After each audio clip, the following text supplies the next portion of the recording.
Freaking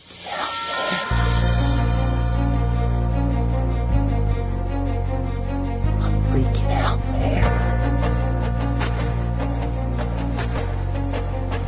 You can't handle the truth. You can't handle the truth. What do all men in power want? More power. My name is luca-zanna. I was an Italian by birth, and I became an American by choice. Our lives and freedoms are in danger. This is not a drill. If you're listening to this broadcasting, you are the resistance. All systems go. Welcome to Love, Guns, and Freedom. We're not afraid. Here we go, guys. You're listening to Love, Guns, and Freedom with luca-zanna on KTOX 1340 AM and on United States.FM network. Seriously, Merry Christmas to everybody, Happy Holidays, whatever you want to believe, I don't care. I hope you're doing fine, I hope you had a great time with your family, and I hope you're ready. Because unfortunately this new year, 2016, is going to be a very important year for humanity, not just for America, to stand up against global tyranny. And guess what? Don't expect just the typical visualization of little minions in blue helmets coming down from the choppers. That may happen after. But meanwhile, what we're going to face as humanity, we're going to be enslaved, being forced to pay for global taxes. You like it or not. And in some part of the states, you're already paying this carbon tax because they really want to make you believe that when you pay your fee for the carbon, for your CO2 emission, because, after all, you're a sinner now, because you breathe, you must pay. Like at the time of the popes, during 1600s, when, if you pay to the church, you're going to heaven. Now, if you pay to Al Gore, to the United Nations, because you're a sinner, you're a human, you eat and you drink, and maybe you try to breathe once in a while, you're consuming somehow resources. So anyway, this is a very sad thing happening. And believe it or not, we are going to face the consequences, and we need to find a way to stop it. But how can you stop it? First of all, you need to understand the origin of this. Who is behind? Okay? And what happened the last few weeks? Maybe mainstream media touched a little bit, maybe, not that well in my opinion. What happened in Paris with this international summit to fight global warming, and Mr. Obama and Kerry, flying jets that were spending and using more carbon credits, how you want to call them, more than all us combined probably for 1 year. Anyway, we have a great guy here who was there. That is also has been on my show several times. I consider him really the young generation, the new generation of who's going to continue this struggle. The first way we can fight when we are educated, and this is exactly what this gentleman is doing.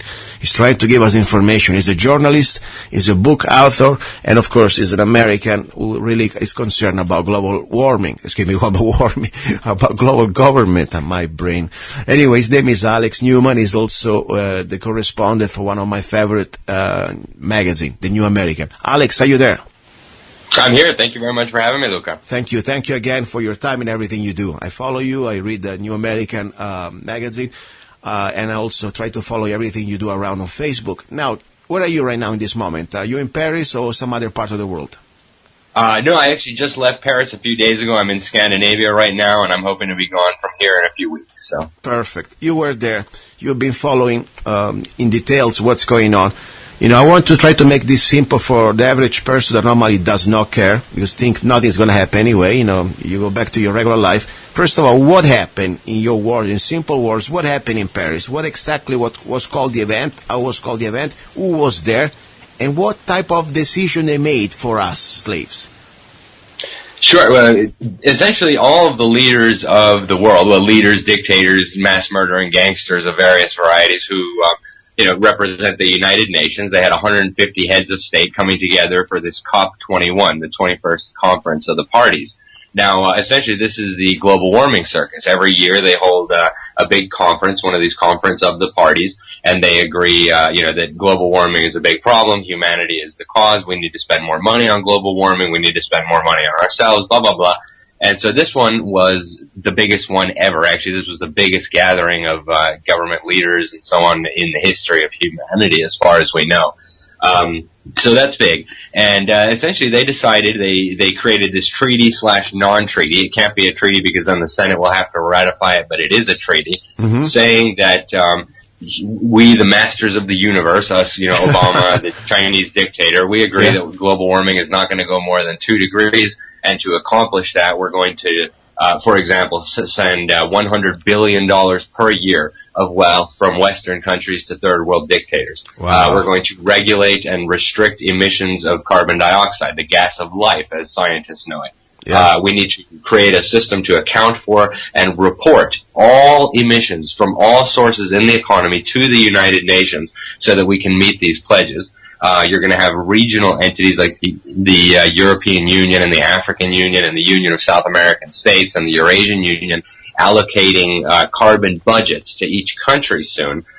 Where essentially, each country can release X amount of CO2 emissions, and after that, then you're in trouble, right? So basically, they've set up the nucleus here for a global totalitarian environmental agency within a global totalitarian government. Wow. It's a very serious thing that's happened. A lot of people are saying, well, it's non-binding, it's not a big deal. Well, it is a big deal. The word shall appears in this agreement more than 100 times. And the Congress is not even going to be asked to ratify. Our Constitution says treaties have to be ratified by the Senate. Well, Obama says this isn't a treaty, so the Senate doesn't get to ratify it. We're just going to do everything by executive order and by regulation and by decree. And then, of course, the Republicans in the House of Representatives just gave away everything in the budget. So essentially, it's at this point, it's a done deal, at least for the foreseeable future. And it is a big deal, Luca. No, I understand. I would like to send a message to the supporters of this man, Mr. Obama, regardless what is your political ideology on socioeconomic, okay? Think about it.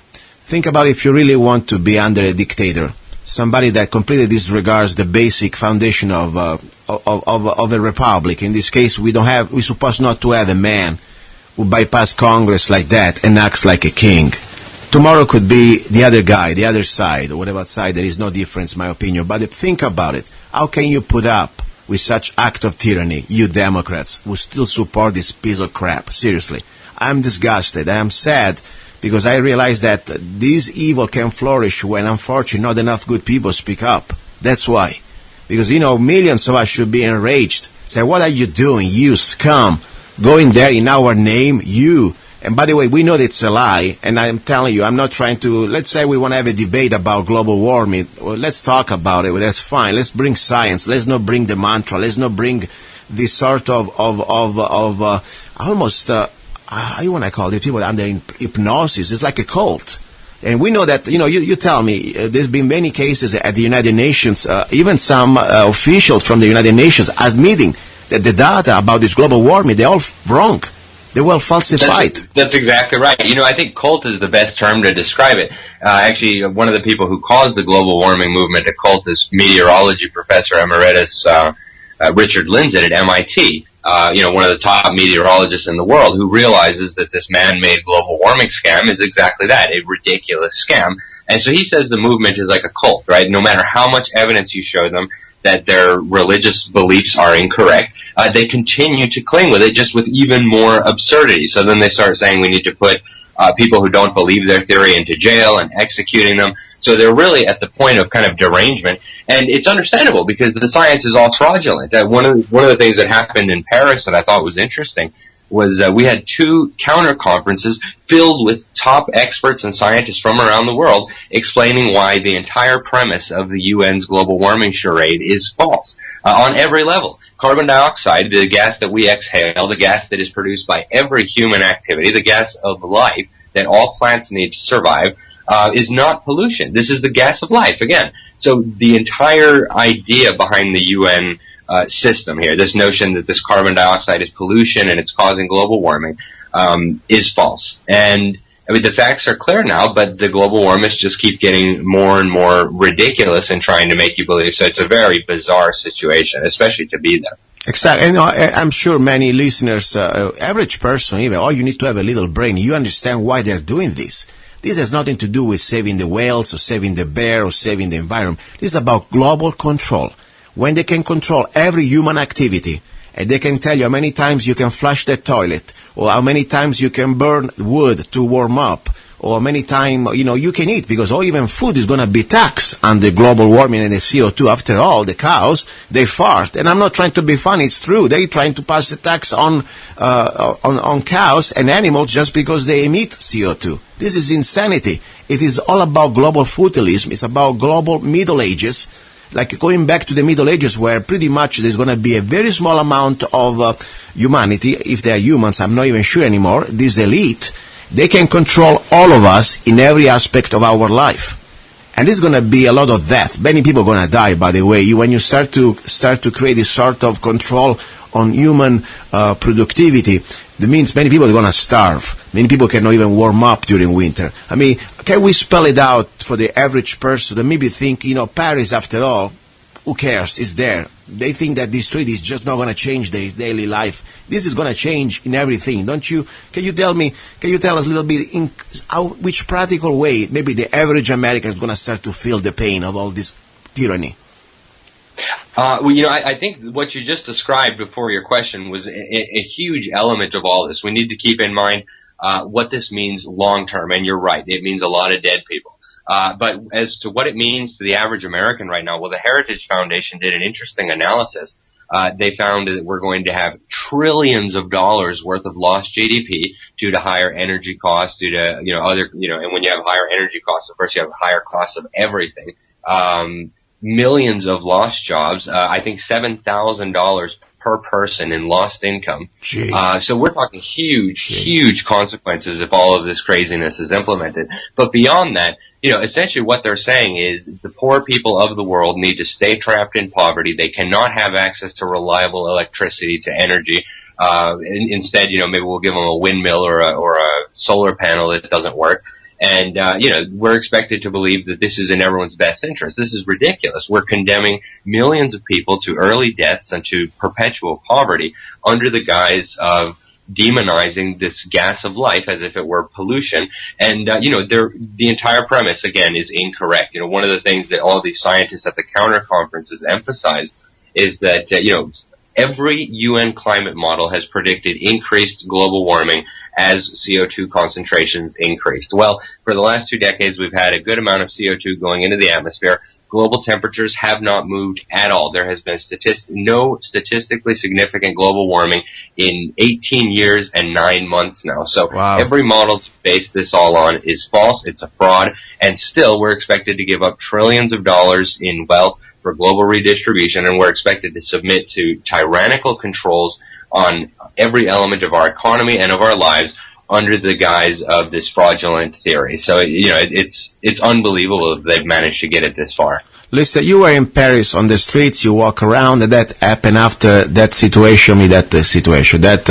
terrorist act, in Paris. Now, strange timing, I want to say, this is just me talking. I heard that the First Amendment, first of all, in Europe doesn't exist. We know that already. But even protesting such a situation like a global warming scam or whatever is not really allowed. But what exactly was allowed to happen? I mean, what did you see on the streets of Paris? What is the average Frenchman or French woman believes about this? Do they believe this scam, or they somehow try to stand up and say, wait a second, something doesn't add up? What was exactly the feeling on the streets of Paris when all this summit was going on? Well, if you ask the average person on the street, and I always do that when I go to these types of things, what I found is probably a lot more French people than Americans actually believe in the foundation of this hoax, right? This notion of man-made global warming. Now, it's not unanimous. It's actually, there was somebody from an organization at the Heartland Institute Summit gave a poll that they had done, and it was something like 20 million French people don't believe in the anthropogenic global warming theory. Wow. But beyond that, the anger against the conference was nearly universal. Now, some people, of course, had bought into the media talking points of, it doesn't do enough to save us from global warming. But a lot of people said, you know what, this is so hypocritical. These are governments, these are dictatorships that have caused so many of these problems on the planet. The idea that they're going to save us from some kind of problem is ridiculous. So that was a very widespread sentiment.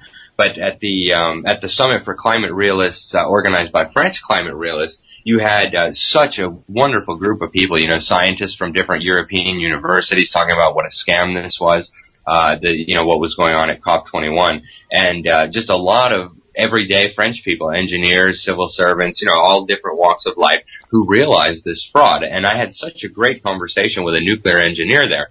He told me that at first he quit his job because he was so concerned about global warming. Mm-hmm. Then he found out global warming was a fraud, and so now he's going to dedicate his time to exposing the fraud. But so many things clicked for him. He said, now I realize there's a small group of people who has the ability to hold huge sway over the media, huge sway over the politicians, all in the name of a lie. So, we have some powerful tools here at our disposal as well. If we can expose this, it really wakes people up to the fact that there's a small group of maniacs who are determined to make humanity submit to global totalitarianism.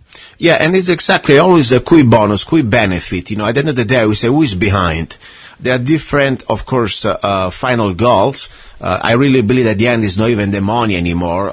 It's pretty much the total control. These people, they're psychopaths, and they really want to control humanity. They can tell us how many times I said that we can take a shower. Look what's happening right now in California, They can pretty much say to the average citizen that if you take the modern type of water as consumed during the day, you're going to get fined. How they can find that? Through the smart meters. So it's all already prepared. At the same time, we have big corporations, at least the big agricultural industries in California. They can consume unlimited tapping of water. Or even, for example, there was this another one that was so amazing. Nestle, Nestle, the multinational.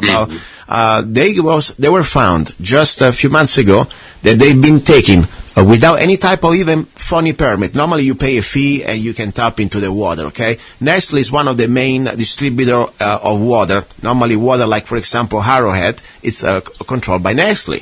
So they've been able to completely suck billions of gallons of water that they get for free from our mountains and from our resources and selling it for profit, okay, without even paying one dime. Okay? No even say you got a basic or whatever it's supposed to be. By the way, they're a scam. They can get Michigan lakes. There was a documentary, the same company, they're able to get unlimited tapping of water. They can get as much water as they want for $100 a year. But in California, for the Arrowhead scam, not even $1. Meanwhile, the average slave, the average citizen, if you get caught using more than a certain amount of water during the week or during the month, you're going to get fined heavily. This is completely back to the old times of the Middle Ages, when kings and lords have a completely different life from us, regular serfs. And this is so sad. People don't see it. People can, I don't know why. They can do this only when enough useful idiots, they're still blind. And that's really what makes me mad. It's not just the evil bastards. It's the average idiots out there that doesn't see it. And that's the problem. What do you think really, beside, of course, taking knowledge and trying to share this information, hopefully we can reach critical mass with the rest of humanity to expose these bastards. What do you think really we can start to do now for preparing for what's coming? Because this is going to be touching any one of us. Doesn't matter where you live, right? I mean, is there any part of the world you think can we be saved from this global warm tax? Oh, no. I mean, this is a totally global phenomenon, and, the implications are going to affect literally everything. I mean, just think of the economic consequences of something like this, when you're going to make energy costs, as Obama said, skyrocket. Yeah. Businesses are going to start moving to, more businesses, I should say, are going to start moving to China, to India, to other countries where they don't have to deal with this kind of craziness. And, the American economy is going to suffer hugely. As to what we can do, well, Congress, our state legislatures, we can still use these as tools to try to stop this. For one, we should insist that this is a treaty and go before the Senate, along with the UN Agenda 2030 that they ratified in September. Yeah. That also needs to come before the Senate. We need to get the House of Representatives to stop funding Obama's global warming charade and anything to do with this UN climate cult. The funding just needs to stop. The Republicans have a huge majority in the House of Representatives. All they have to do is say none of this money appropriated is going to be going to any of the global warming charade. And then at the state level, we need state governments to start standing up and saying, these things are not going to be implemented in our states. They're not going to be implemented in our counties. Our state employees, our state officers are not going to help in implementing this totalitarianism.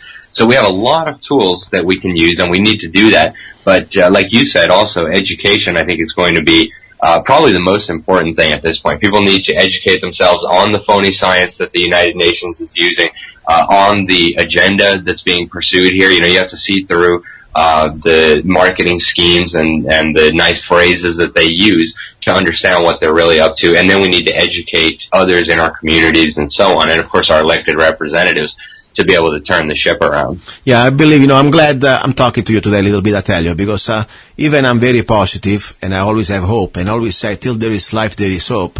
Sometimes I need to hear somebody else saying these things, because sometimes it's very hard to face all this. Not just for me. I always think, yeah, we're going to face it immediately anyway. Don't worry, guys. Even if you think you're old, guess what? You're going to see in this life. But I really feel sorry for who's coming after us, because it's going to be living like in a new, complete nightmare movie. Unfortunately, it's not a movie. It's going to be real.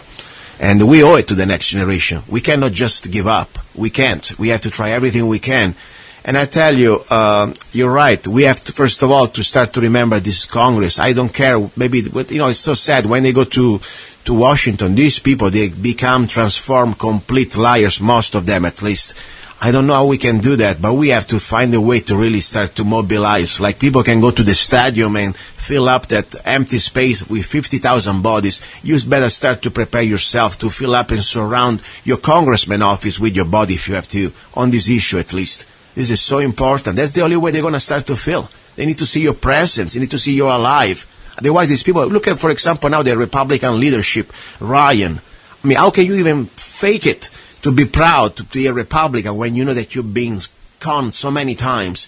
First with Bonner, then with McConnell, then with Ryan. They are just puppets following the same orders that Obama is following. They're just on the same bed together. So it's time really to start to be a little more aggressive than just a typical email. You need to start to really show your body, be polite, be respectful, at the same time don't be shy.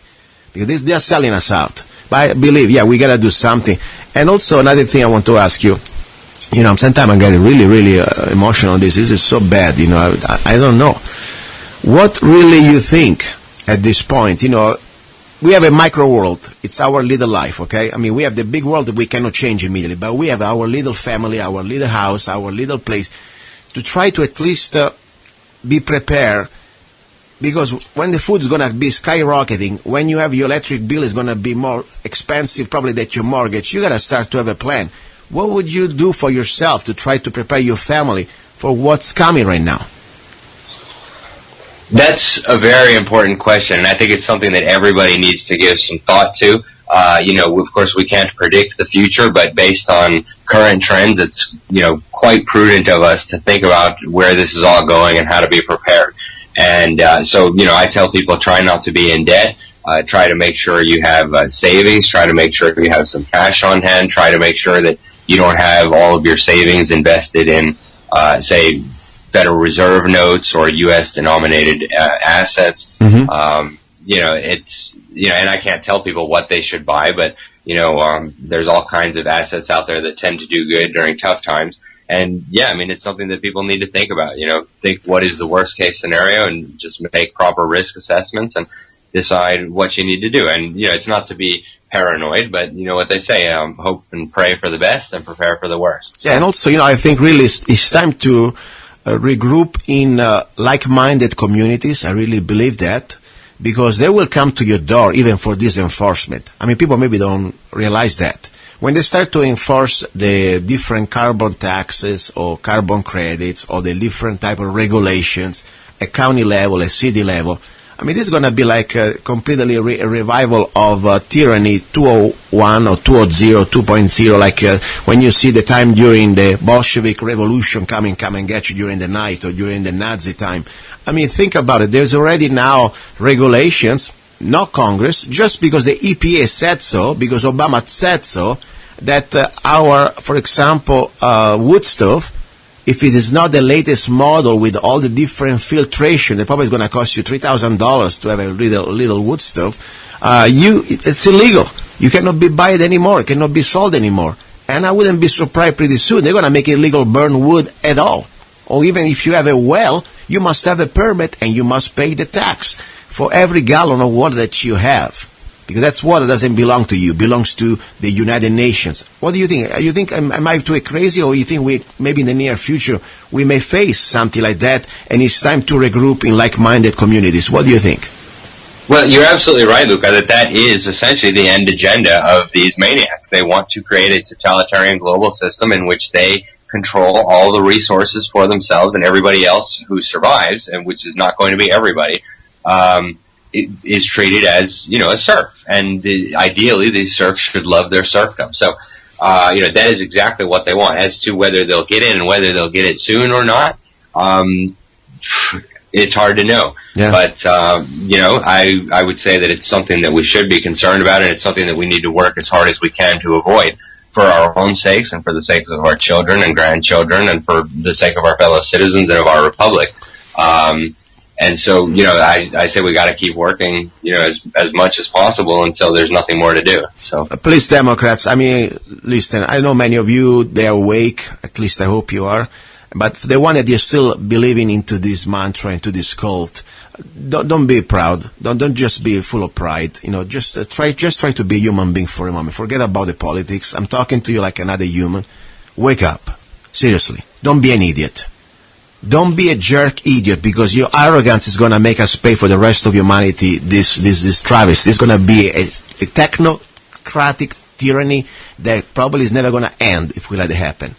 So seriously, we need your help. We need everybody's help, okay? This is not about politics anymore. It's about something. It's about freedom or complete slavery for the rest of humanity. We need to stop it together. I know there are a lot of good Democrats out there. They're exposing Agenda 21. There is, I think their name is Corey. I forgot the last name. She wrote a book, The Green Mask. Anyway, there are a lot of Democrats out there trying to focus on that. Please, we need everybody. Obama is a traitor. Obama, like many other politicians around the world, they're all being bought out. They are selling us out to globalists. That's what they've been doing. Lisa, are you planning to go back to America pretty soon, Paul? Alex, excuse me? Yeah, if everything goes according to plan, I should be back next month. So. Okay. So I'm just curious, I like you because you go around the world, you have an interesting job, and but where is your home now officially? Europe or back to United States? Where you are, if I can ask you? Nowhere and everywhere. We spent a lot of time this year in Spain, some time in Sweden, most time in Florida. Okay. So we're spending a little bit of time in a number of places. I think next year we might spend even more in Florida, though. So. Perfect. I'm glad. Maybe one day I'd like to really meet you. I really appreciate it. By the way, how is your book going? Can you give a little plug on your book when we talked last time, please? Remind us everything. Sure, yeah. Thanks very much, Luca. It's doing good. We're in the second printing now. We sold out of the first one, so that's encouraging. And the message is getting out there, so that's the most encouraging. We need to understand that if we're going to ultimately win this battle, it's going to be through education, right? And the globalists have their eyes on the children, the Common Core, with the efforts to indoctrinate them into, accepting and even supporting this global totalitarianism. And so we need to understand that education is going to be important. So I'm happy that the message is getting out there. If it does, I think we have a good chance if enough parents wake up and realize that they have to protect the minds of their kids from the brainwashing and the indoctrination that's going on in the schools. And give the name again, please. Spell it out clearly and where people can buy it. Sure. It's Crimes of the Educators, How Utopians Are Using Government Schools to Destroy America's Children. And people can buy it pretty much from anywhere that sells books. Amazon.com has it. All the big retailers have it online, the Walmart, Target, Barnes & Noble. You can buy used copies out there. You can get electronic version if you use the Kindle or whatever those things are. So you can get it any kind of way, and just try and get the information. It's extremely important, whether you're a teacher, whether you're a parent, whether you know a teacher or know a parent. We're talking about crimes of immense proportions being committed against the children of this country, deliberately creating millions of illiterate children. This is huge. And if we're going to ultimately win the battle for freedom, the battle for the republic, we need to understand what's going on in the schools. And also how to expose global warming, because unfortunately the globalists, they are indoctrinating our youth. So they will become some sort of drones when they get out of school. They don't even use anymore their brain. They're going to just follow the mantra and the cult. And that's how they're going to create this global government with all this tyranny. And Luca, you know what's amazing? In this treaty that's coming out of Paris, there is a specific clause in there. It says governments shall, notice that is not optional, governments shall cooperate on global warming, education, public information, and awareness.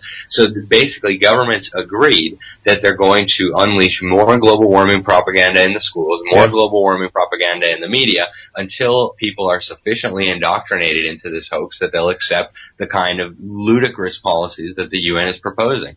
Yeah, exactly. So it's very important. That's why I wanted to bring up also your book, because I really believe, I read it, it's a great tool to try to start to take, these globalists, they've been working against us on many levels with a very long time. And now it's time to get it back, to try to regain our victories on different levels. In the first level, we must understand the non-education system, but it's a public re-education. That's how they condition the youth to become the new type of perfect slaves for this global government. So we gotta really, that book is perfect. I say, guys, there is now on Amazon. By the way, you can get it also if you want to buy used for a few cents. I mean, it's amazing. But buy new one, support the author, please. We need author like you, Alex. Really, I really appreciate you very much. And at that point, Lisa, what is the website? If you want to give a website where people can reach you out, or even they can read your work. You have a lot of great articles out there. Thanks very much, Luca. Actually, I still have not finished compiling all of it onto one website.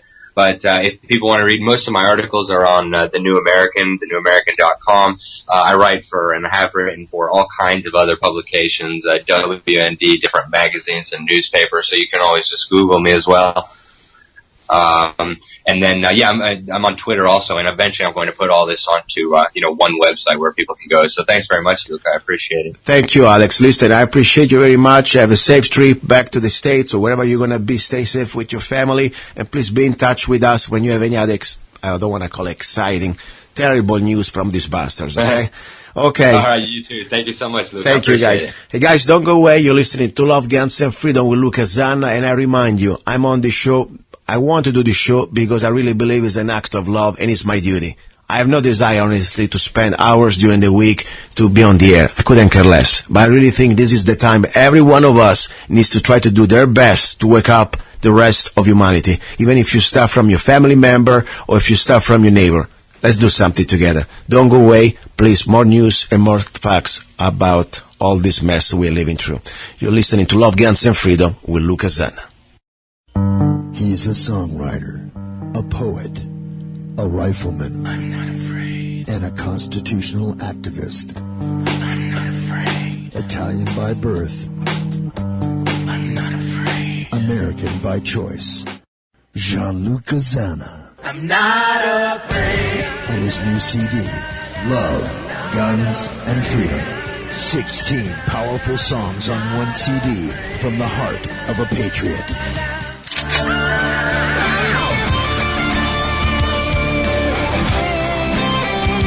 For download or to order the CD, go to www.lovegunsfreedom.com. That's www.lovegunsfreedom.com. Lyrics for your mind, music for your heart. Gianluca Zanna's new CD, Love, Guns, and Freedom. Here we go, guys. You're listening to Love, Guns, and Freedom with luca-zanna. This is the final part of the first hour. Very important news. Last Sunday, during the second hour, I had a guest, Mr. Eric Parker from the 3%ers of Idaho, and we talked specifically about the situation of a veteran, U.S. Marine veteran, U.S. Marine veteran, Mr. Barbeau, that is being detained, is still detained in federal prison for charges not only of, let's say, possessing a weapon that does not fit the criteria of Class 3A NFA 1934, that means you don't have the stamp, the $250 stamp or whatever it is, $200 stamps, and of course the barrel was a little too short. That's not the story. We were talking about Mr. Barbeau detained with the domestic terrorist charges and no bail. So something very important happened during the interview. Very strangely, the interview was done, and the morning after, when I was ready to broadcast it, was gone, at least half of it, the most important part. So I don't know, but whatever. Eric went to see in person, I think, the trial, at least the pre-arrangement of the trial. Let's ask him directly what happened, because I know that he has more updates. Eric, are you there? Yeah, I'm here. Hi, nice to meet you. Merry Christmas. And please, give us the updates. Exactly where did you go or what did you see? I know that you have some updates about Mr. Barbeau case. Yeah, I was over in Seattle for the court date, and it was pretty interesting.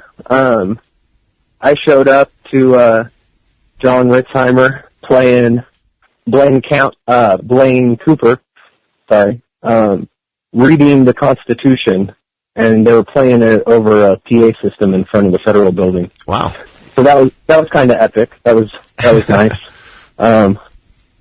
And there was quite a few people there. You know, we were hoping there would be more, but we understood. You know, it's 2 days before Christmas. But he did have some supporters there, and we went into the courtroom, and he was happy to see us. First of all, you know, that's important. Yeah. He had a big smile on his face when they brought him out, and you saw that he had his friends there, so that was good. It was pretty cut and dry.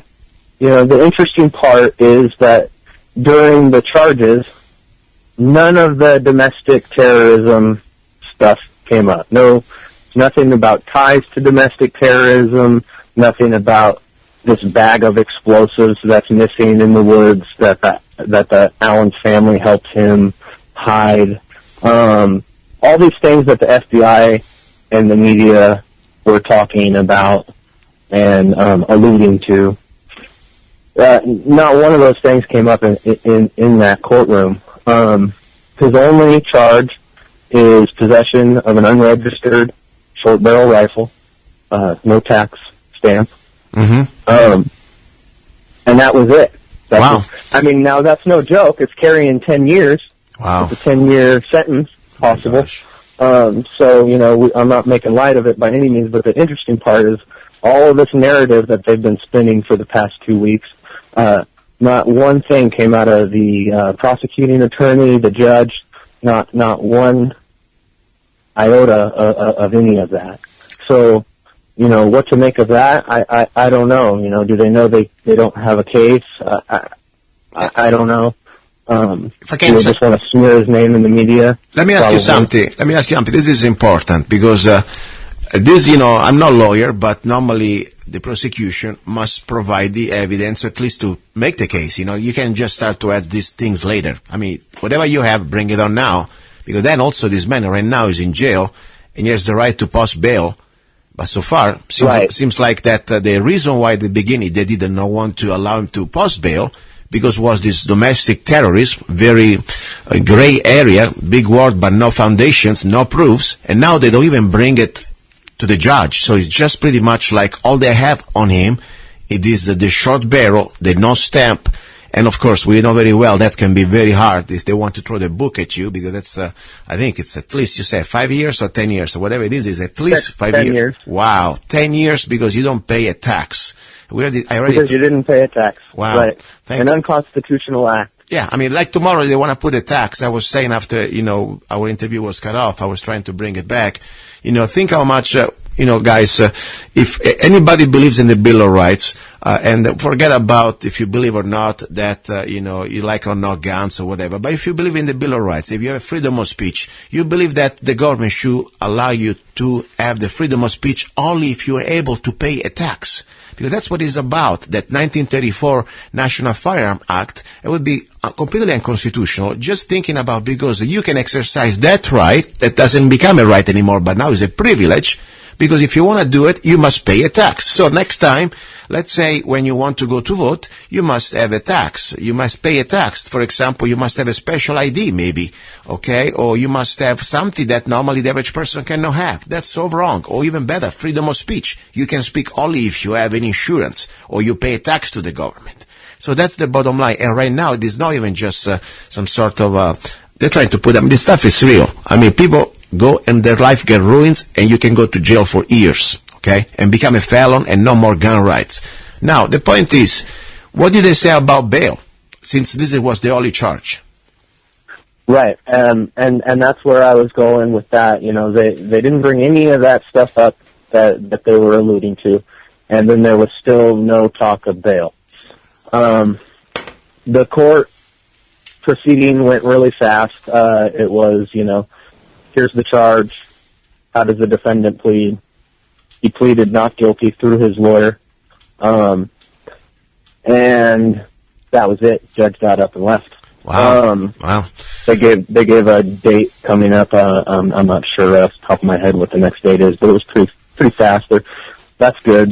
They're trying to keep him in a speedy trial. You know, he has that right. So, Mr. Barbeau, does he have a lawyer, a real lawyer, or some sort of public defender? Public defender. Wow, that's good. So I did a little research and looked into him when I got up there in Seattle, and he seems to be a relatively good lawyer. He's doing some pretty mainstream cases and does a pretty good job from what I could tell. I asked the lawyer, I had a chance, I was standing there with Skylar's mom while she was talking to the lawyer, and I asked about bail, you know, if they didn't, and I asked him if they didn't bring any of these things that they were alluding to back up, why can you not ask for a bail to be set so he can maybe go home for Christmas? Yeah. And he told me that that's not how it worked, that they had to wait for the next one or something. You know, I'm no lawyer. I don't know. I did say, you know, what I would like to see out of my friend's attorney is maybe telling the judge that this is an unconstitutional act that he's been charged with, non-compliance, and that the judge has the duty to dismiss it. And that's who it falls on. It's his responsibility. It's the judge's responsibility. It's the lawyer's responsibility to bring this up. I told him it's case law, you know, Mulberry, and that if he doesn't know that case, that maybe he needs to look that up, because an unconstitutional act is not a law, and it doesn't have to be enforced, and it should be dismissed. No, I understand what you're saying, Eric. There is only a couple of problems, my opinion. In this case, trust me, when they want to make an example, and I hope I'm wrong, don't get me wrong, but normally when the federal government wants to make an example out of somebody, they shop around for judges, okay? This judge is not just an accident, okay? And yes, we can, at the end of the day, we know very well, there's also a Supreme Court case, said that every law against the Constitution is null and void, and there is no treaty that can infringe or can be above the Constitution. But at the end of the day now, we are living in a new America that even we know that we had, or we still have in my book, the Bill of Rights. At the end of the day, we are almost in plain view of a blank tyranny. This is no more some sort of a hidden message. Now it's on the open, and the only people who are right, who has the longer rifle, the bigger guns. In this case, the government proving the case, they have all the guns, or almost all the guns, or they think. So, yes, I understand. But the problem is the judge still works for the government, he works for the state, and I would never see, I mean, unless it would be a miracle, and I still believe in miracles, but 99.9% of these people working as judges, all they're doing now, they're rubber stamping, you know, what this new federal tyranny has been taking over the last at least 50 years in this country, if not more. I mean, think about it. 1934, we're in 2015. How many times people their life is being ruined, or they went to jail because they just had, maybe by accident or even by will, just because they wanted to challenge this unconstitutional law, a barrel maybe half inch shorter, and now they became super criminal felons. How many times? And that's the problem. After you let it pass for so many years, now that's the way it is. And I'm sorry, I hope to be wrong, but unless there's going to be a very big awakening at us as we the people, like almost happened at the Bundys, I don't think the judges, they're going to do anything but just keep doing what they've done all these, the last 70, 60 years at least, you know. But we will see. We will see. I hope to be wrong. I was going to ask you, did you have a chance to talk in person with Mr. Barbeau? How's it doing? I mean, did you have a chance to talk? No. The closest we got was sitting in the pews when they brought him in. like I said, he had a big smile on his face when he saw his friends. We all had a little bit of banter back and forth, which he enjoyed. Did you talk to the mom at all in person? Yeah, I talked to his mother and I talked to his brother, and I spoke to the lawyer a little bit. Did you talk to the mommy about, because, this, I think for everybody going to federal prison, even, you waiting, it's a terrible experience. Unfortunately, in this waiting holding time, even before you go to trial and you're sentenced, they still treat you like a criminal anyway. So not like they put you in a special room, it's still, this is not Hotel 6, okay, Motel 6. So the point is, I wonder, really, if we could talk to him one day, really what's going on. Because, these bastards, unfortunately, when they have an agenda, we know that. They treat you as a political dissident. Look what happened to Bosworth in that few hours that he was detained in that federal facility, okay? I mean, they can create their own reality there. This is not more about fair process. They can really be harsh on you. So we don't know what's going on with this guy, So I wish we knew more. Well, he didn't look beat up, so that was good. I noticed that. He looked, he didn't look like he got roughed up at all. So that's good. That's good. I hope we're going to have decent people, even whatever people decent you can find. But sometimes, it's funny. We are so brainwashed sometimes just because you are in the system, okay? Let's say you are part, okay, let's say tomorrow, Mr. Barbeau becomes a felon. The rest of his life is going to be branded as a felon. But people maybe sometimes forget that any one of us now today, even the best, most decent people, we can become felons. Think about it. So it's sometimes, that's going to be the very scary thing. What's supposed to be the prison or the jail for the real bad people, now it's going to be used against decent people. I mean, look at this. He's a veteran. He's a guy who loves this country, who loves the Constitution. For what I heard, never been convicted of any crime, or at least nothing violent and nothing said that I know about it. And now, boom, if this goes through, he's going to be ruined the rest of his life, and whenever he's going to try to apply for a job or talk to somebody, he's being branded as a felon. So that's the point. Who knows how many other people like him, they are right now in these federal prisons, I call them almost political jails, that they are using the books, these unconstitutional laws, to destroy our lives. So let's always have an open mind. For example, now the people in Oregon, the Hammonds, technically they are felons. Guess what? These people, for me, they are probably, I don't know, for what I read and what I studied, is they are like the most example citizens you can get, but their life is ruined. So that's my point. We need to really be open now when we hear about people being in prison. It's like, what happened really to you? Let's ask, what happened? Don't trust everything the government says just because they can control the judges. Please. No, I couldn't agree more with you. It's too many people, and I feel bad that I'm only involved because he's my buddy. Yeah. But when you sit there in that courtroom and think about how many people have been railroaded and had their rights stripped from them, voting, they'll never be able to vote or arm themselves, or that's very true. Well, how did you go? How did you reach Washington? By car or by airplane? How did you go there? Oh, I drove. Well, how many hours, if I can ask you? It's about a 12-hour drive. And it took a little longer because of the storms. Yeah, I was thinking about there is snow and cold and ice.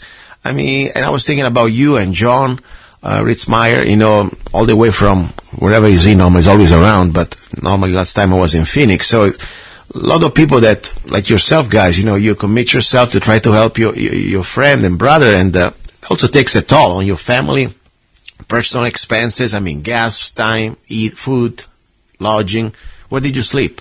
If I can ask you questions like that.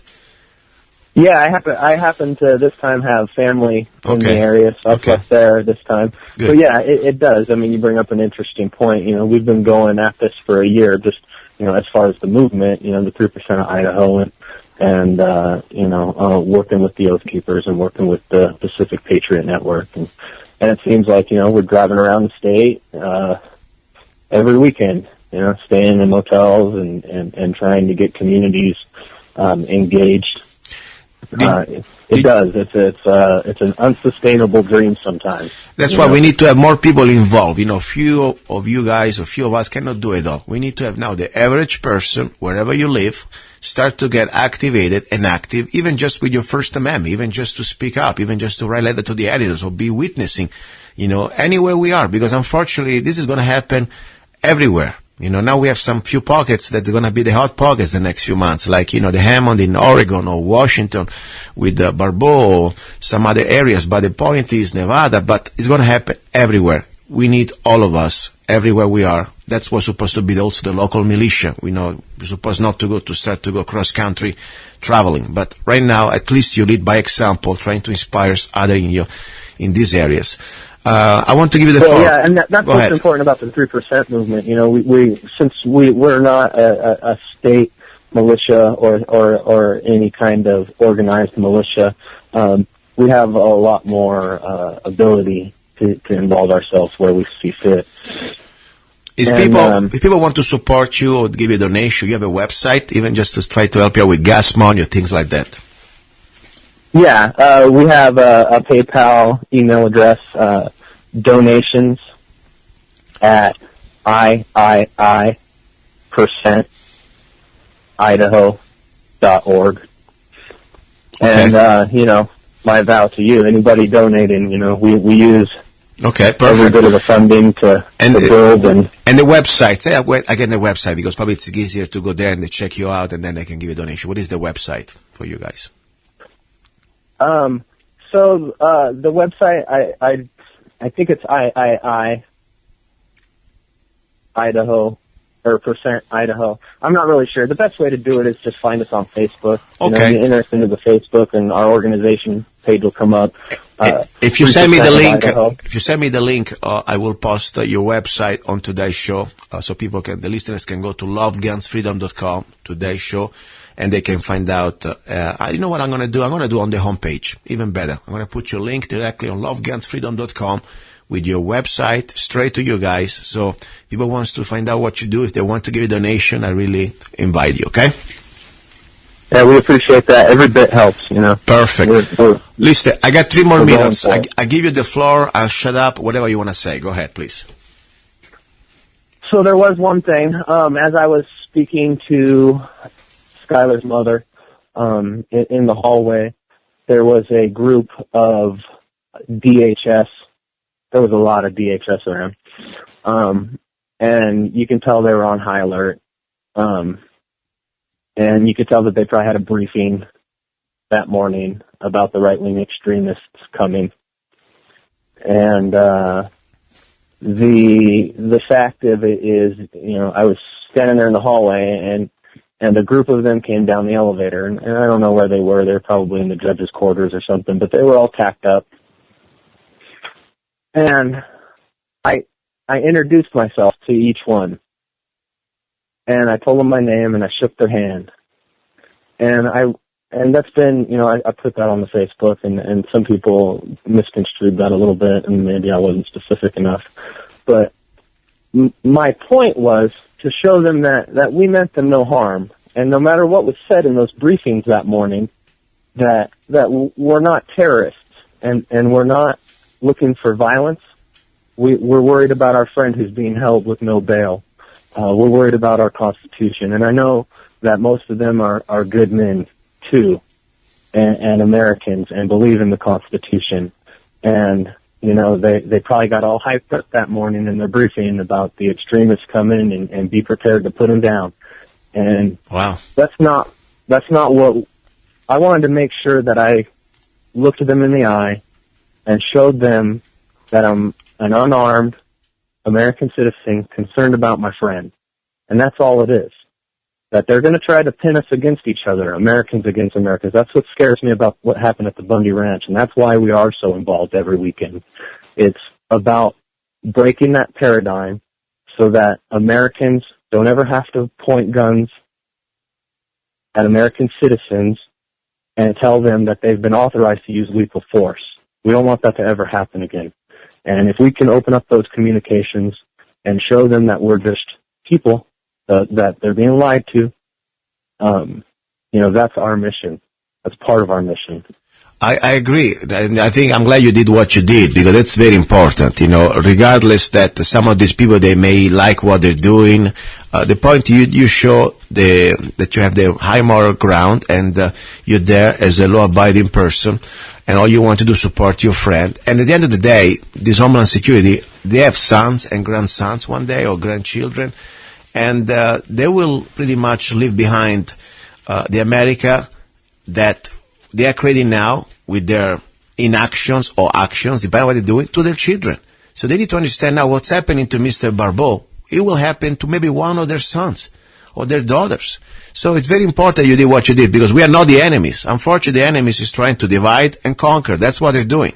These globalists, the hyper levels that they are the management, even of the Homeland Security, they're following the orders of this global elite, and they want to destroy this republic. That's the bottom line. So we need to unite, and I hope more people from the federal government, agents, understand that this is completely new tyranny, and they don't need to follow the orders just because they think it's an order, okay? Even Hitler was giving orders. You don't have to do that, okay? So anyway, listen, I want to thank you again for your activism, for what you're doing.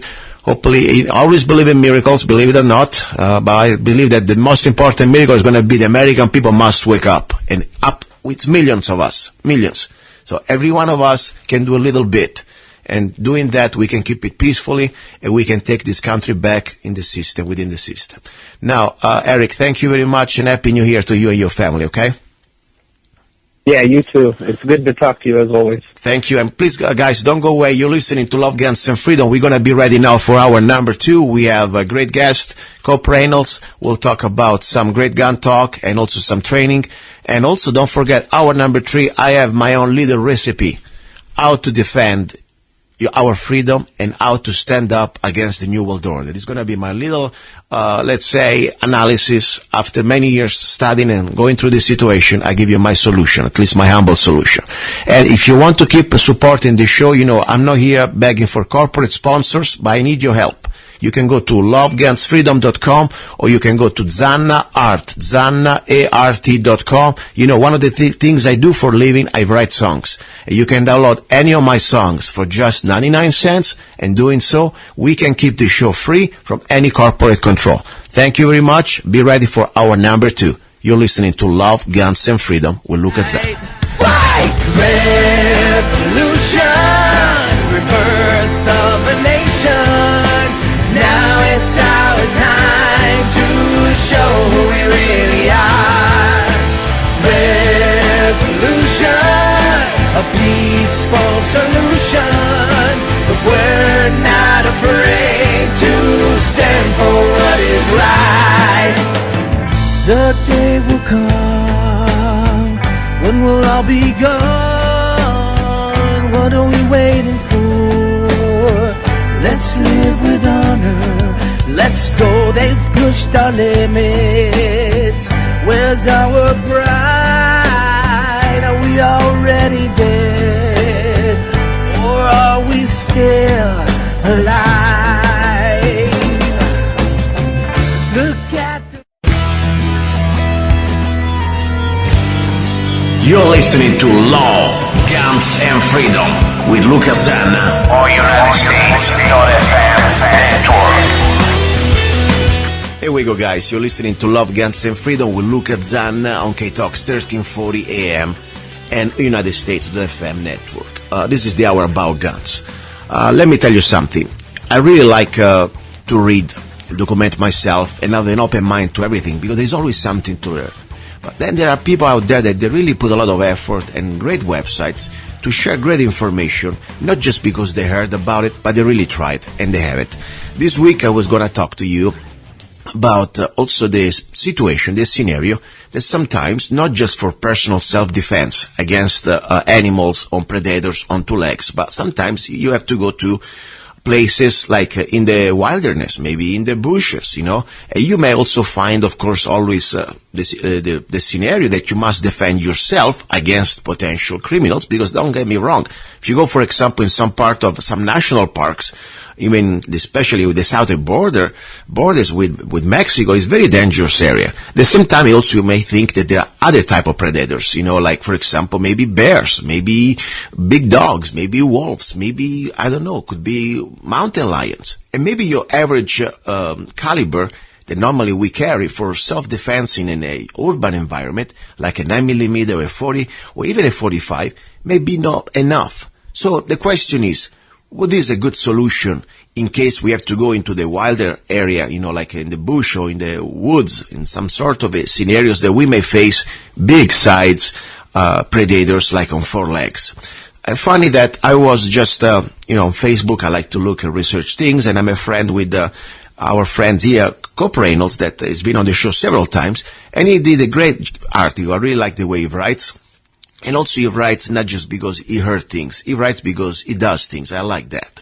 So I wanted to bring him in because he's the guy I consider the expert to tell us exactly what is his solution. Maybe remind us a little bit what is the article about and more details. What would be the best caliber or the best gun in case you have to go in the woods to defend yourself against the 2 legs or 4 legs predators.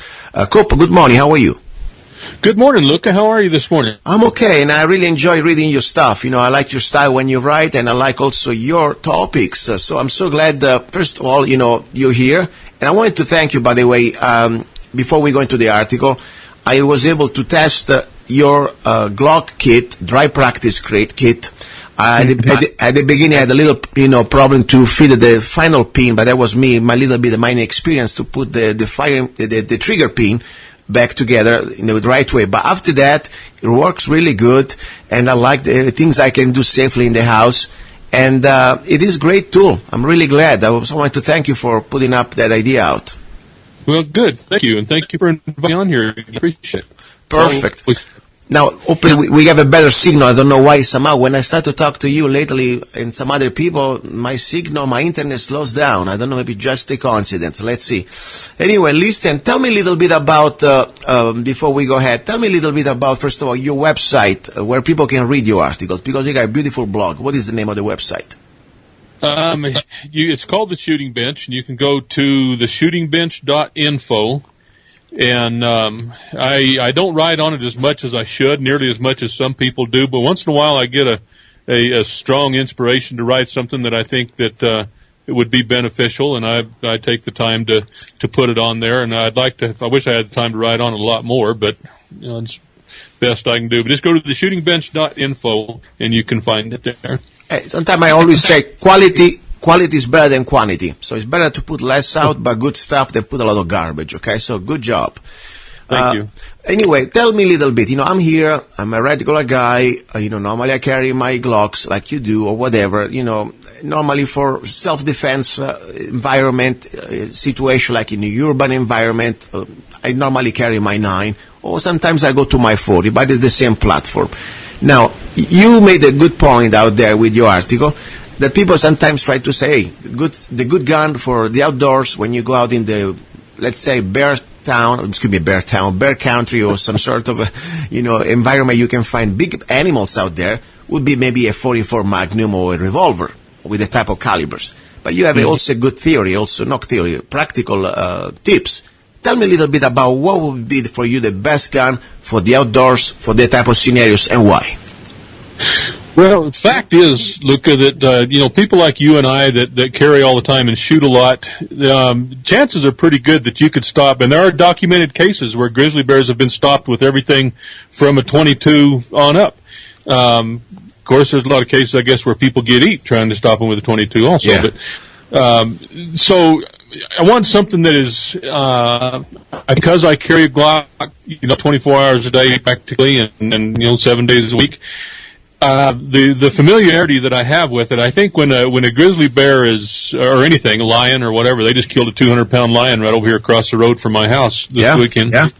And, in that close proximity of something like that with that many teeth and everything, your fine motor skills are probably going to lack, they're probably not going to be as good as you'd like for them to be.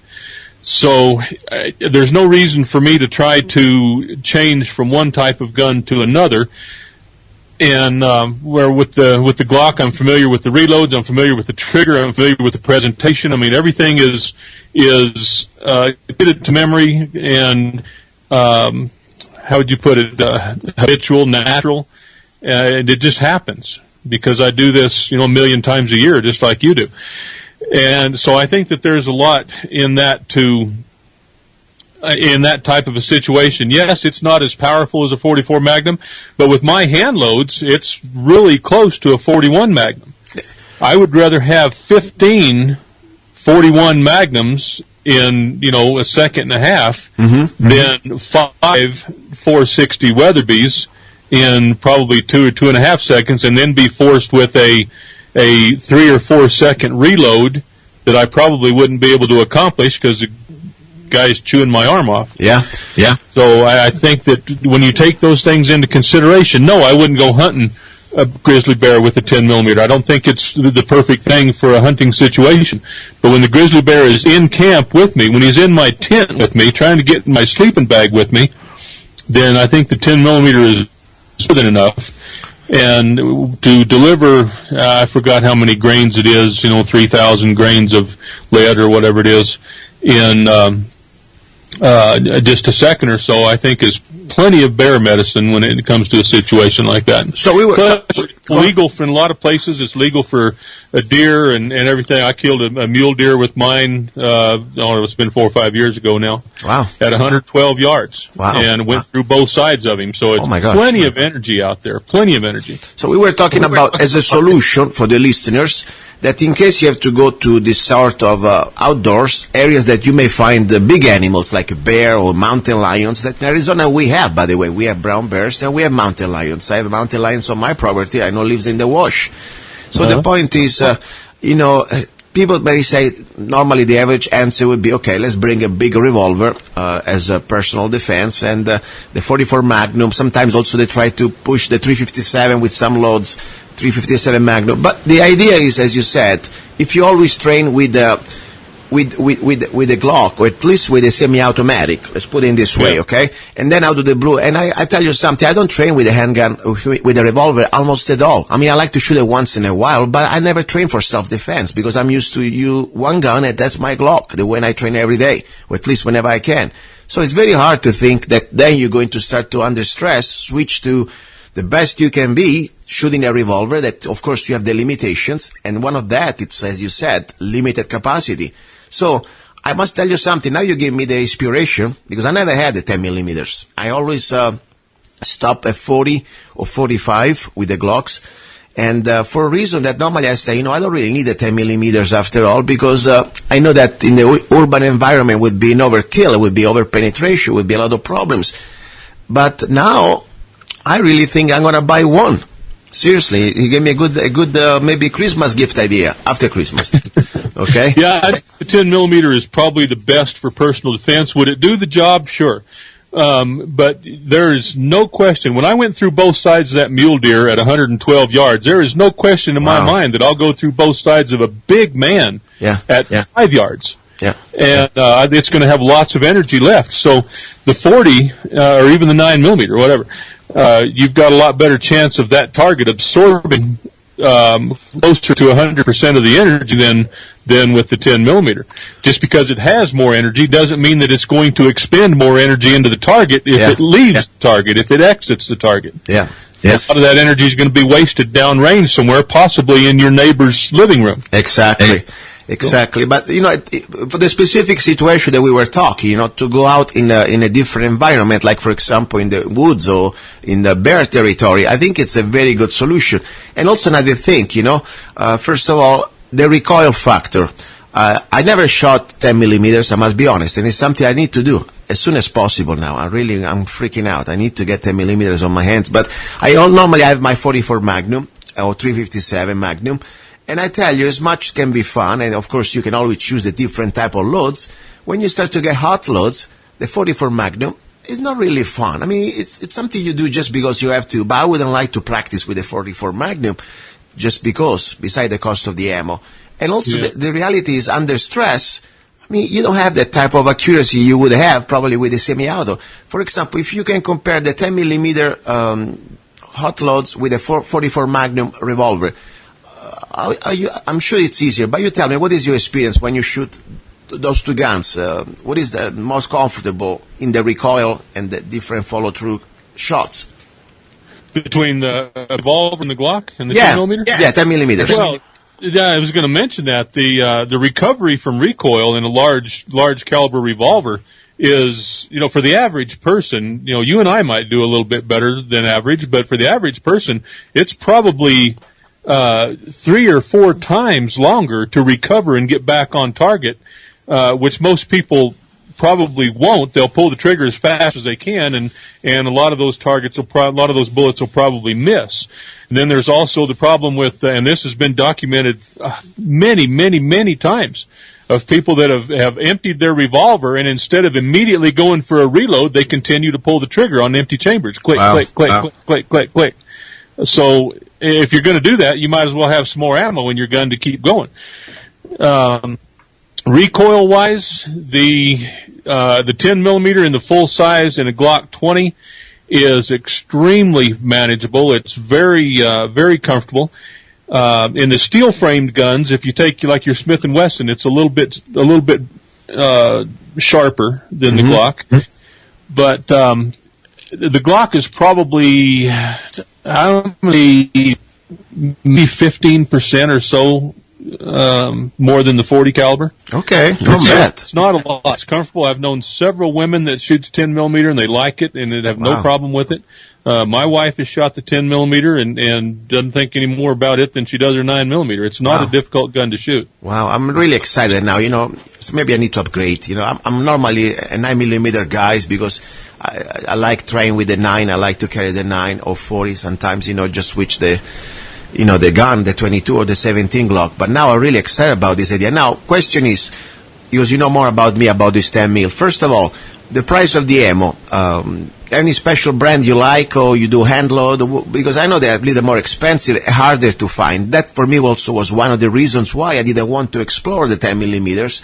Because honestly, when I open a new caliber, I need to stock up. I can just get 2 boxes and that's it. If I have a gun, at least I need to have 10,000 rounds. I'm kind of a freak when it comes to that. So anyway, what is your place or your brand that you like to use for practice, and what is the hot load that you use for personal defense or bear defense?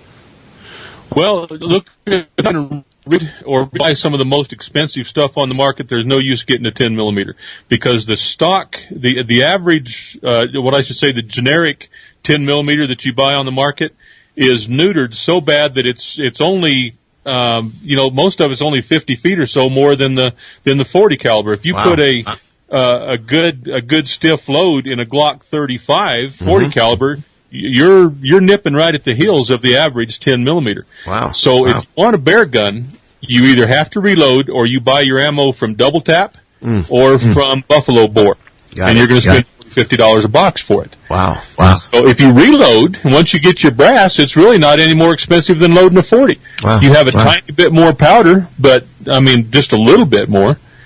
A couple of grains more powder in it, and the bullets are the same price. And once you get your brass and stuff, so if you're not going to reload, I wouldn't even bother with it. Just get some hot loaded 40s and call it good.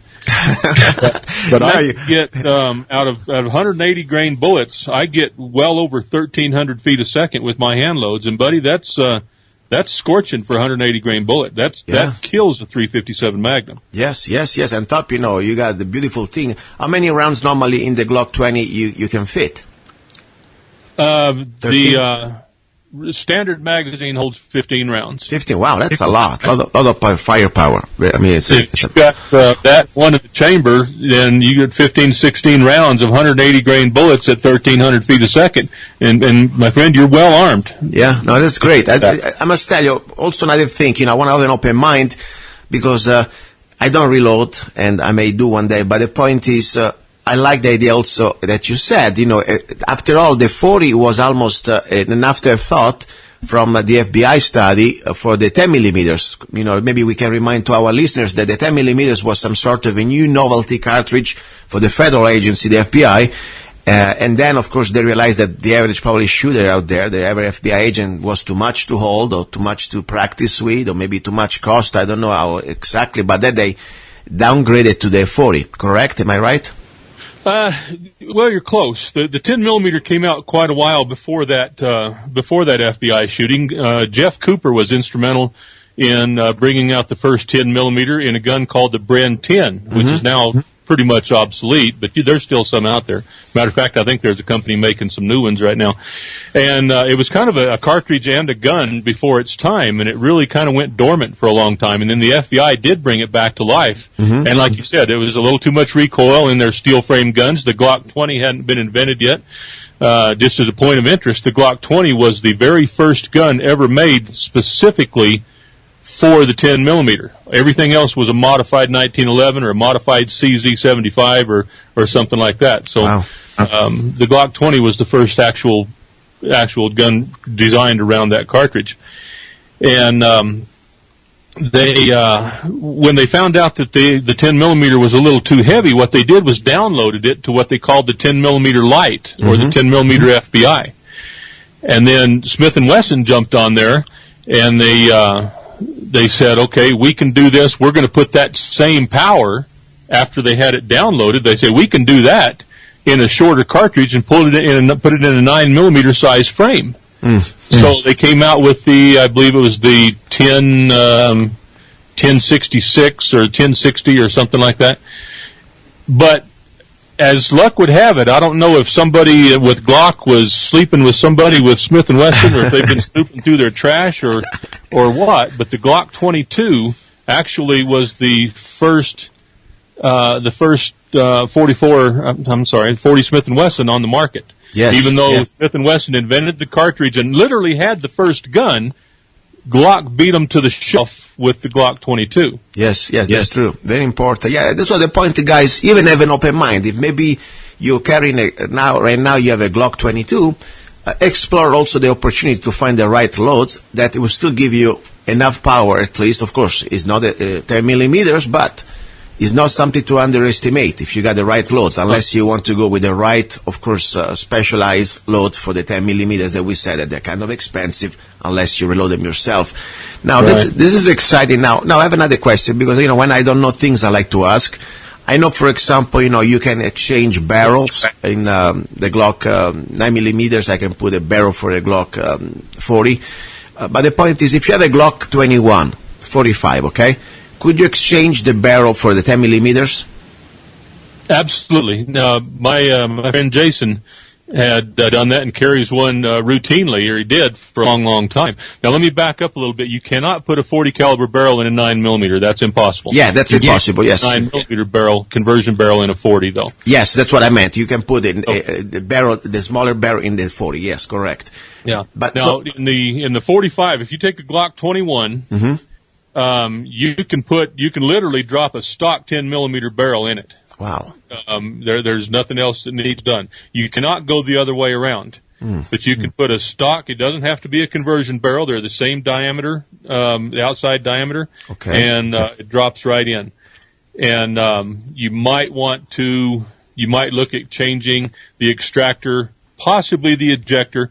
Drop the barrel in first. Jason didn't do anything with his. It run like a top. He never had a single malfunction with it. All he did was change the barrel, and the 10 millimeter magazines will go right in the 45 caliber frame. Wow. And that's what you got to do. Now this is even more exciting, because I was going to buy another gun, but maybe I wanted to try it out a little bit, since I have a couple of 21 that I don't use very often.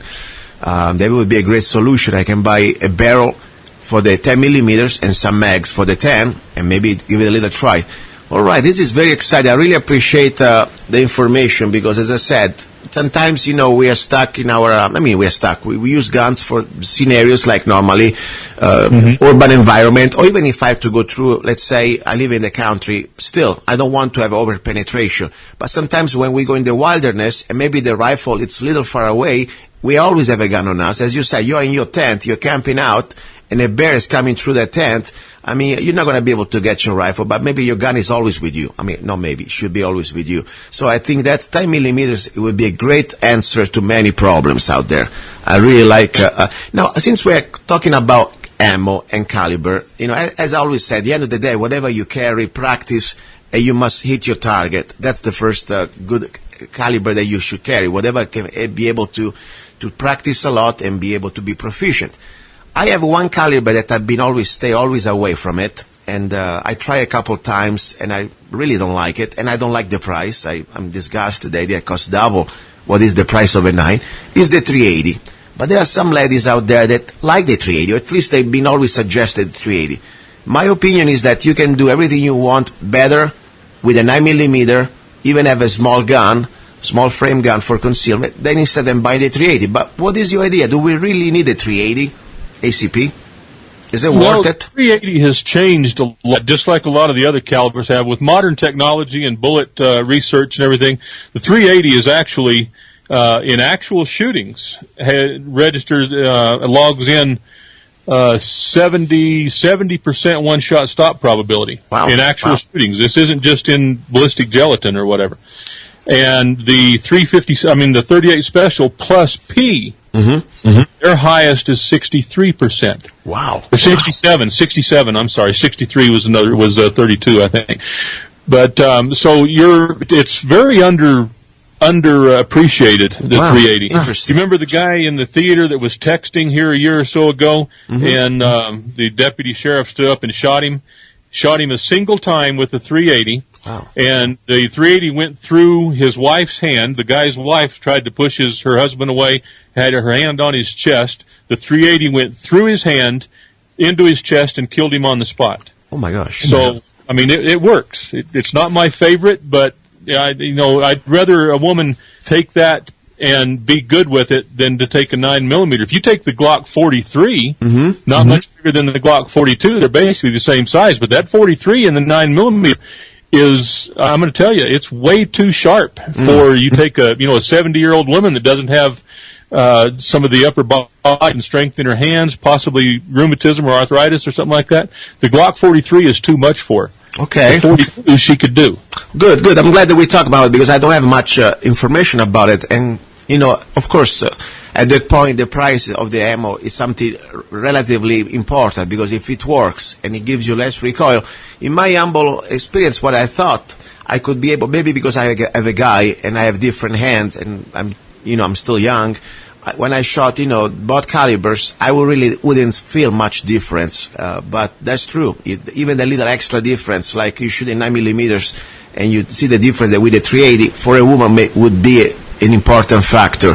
So something to not underestimate. Interesting to know that.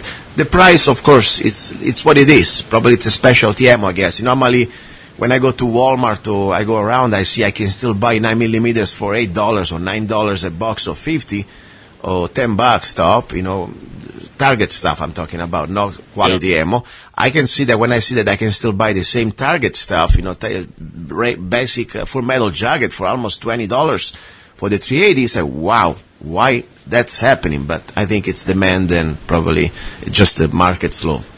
Sure. It's just supply and demand. Get online and check, and you can find some for, $12 or so.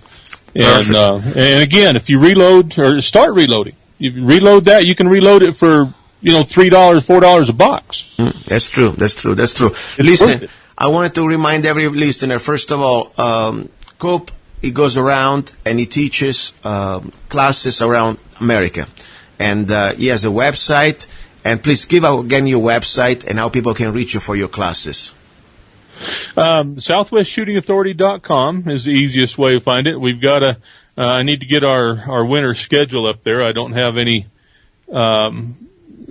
classes up there coming up right away. We were designing some new classes right now, that is more centered around active shooters and, what we call active assailant, where there may not actually be shooting, but have other types of weapons, whether it's knives or whatever. So we're working on that pretty hard, and we should have those out, probably first of the year. Excellent. Can I give you a little feedback on the ideas that I would like to see out there? I never really found on the market, and I'm sure maybe there are, but maybe just me, I don't know about them, classes about young moms carrying their babies, especially if they go around with a little cart, a little stroller, And the dogs sometimes they see the baby like a small victims, okay, or at least a prey. And the mama's supposed to carry a gun, in my opinion, when they go out with the baby, always. Absolutely. Because it's the line of defense, the only line of defense the baby has. So many moms may be sometimes okay shooting at the regular situation, like at the target, scenario. You have an assailant trying to get you, but an animal, a dog. Let's say you have a pit bull, grabbing your baby into the stroller. Many women or even many men will say, "Oh my God, I'm afraid. What am I going to do? I might probably shoot the baby." I mean, situation that you need to practice, or things like that. Don't you think it would be maybe a nice class to do just for the average mom that needs to go around with a gun in a holster and with a baby in the stroller or situation like that? What do you think? Well, in a stroller or something, having a baby and a gun is a potentially very dangerous thing. Not because of the baby getting the gun or anything, but for the many, many, many moms that carry their baby in their arms, they're holding that baby right over their thoracic cavity. And if someone is able to return fire, the chances of hitting that baby are extremely high. And of course, each situation is going to be a little bit different, but you're going to need to swing that baby over on your hip, or possibly, depending on where you're at, the situation is, you might want to, jettison that baby as quickly and safely as you can down on the ground and continue the fight. But then you're stuck with possibly having to leave and come back. It could cause complications that way too. So that's a difficult thing to consider. The best thing is probably swing the baby around your hip and get him out of that thoracic cavity line of fire there. What if a wild animal, though? For example, we're talking about scenarios like a wild dog. You are a mom, you're walking around, you're jogging maybe with your baby in the stroller, and you got your gun on your hip. And out of the blue, you see a dog jumping out and reaching for the baby. Many people would freeze. Of course, they want to do something, but they see that they don't want to shoot the dog because maybe they're afraid that they may hit the baby. What do you think? What type of situation? What would you do in that situation? That's hard to say. Look, depending if the dog already has a hold of the baby, obviously I'm not going to be able to shoot. I'm going to have to attack the dog by hand. I'm going to have to. Dogs are generally, especially when they're just not trained attack dogs, are not that difficult to defeat. And if they've got their mind on that baby, then you can, just like a human, you can get in there with your fingers and poke their eyes out or rip the bottom off or whatever. You're a guy. Many women, maybe they have that type of strength. Don't you think maybe to use the gun instead of shooting, of course, close to the baby, the head? Let's say the dog is inside the little stroller. And I'm just, trying to visualize, unfortunately. I hope never going to happen to anybody, but we need to start to have an open mind to everything. Shooting in the side that would be his back. Let's say to at least give him a shock in his back legs, or at least in his back torso, away from the baby. So if there is an over penetration, he's not going to go through the dog and hit the baby. And at that point, the dog would have a shock, and maybe it would turn, or maybe release his teeth out of the baby. What do you think? Sure, if you got the back end sticking up out of the stroller, I mean, you would do the same thing with the human attacker. If you could only see the elbow somewhere, then you shoot him in the elbow. If you need to buy some time or get him to come out where you can see him or something, you take that small target opportunity. If that dog's got his butt stuck up out of the stroller, then shoot him right through the hips. Absolutely. Yeah. Wherever you can get meat, well, get it and get him to turn loose. It's funny because I jog around my block with normally with my gun or my rifle, one or the other one. And there was I live in the little wild area. I mean, wild. It's unincorporated, and I like it like that. And there was a woman that she had just a baby, and she was working on the asphalt on the main road with her baby. Okay, and she had no gun. And out of the blue, it was almost out of the movie. I mean, I tell you, sometimes things happen for a reason, I guess. There were two dogs that didn't look too right. They were kind of loose, no collar, and they started to come close to the mom. Thankfully, the mother started to scream because she didn't like the way they were looking at the baby. And I was enough close, and I came close, and I got a rock, I threw the rock at the dogs. I didn't want to start to have a shootout for the dogs unless they're really coming close. But anyway, I was able to scare them out. And I started to think, you know what?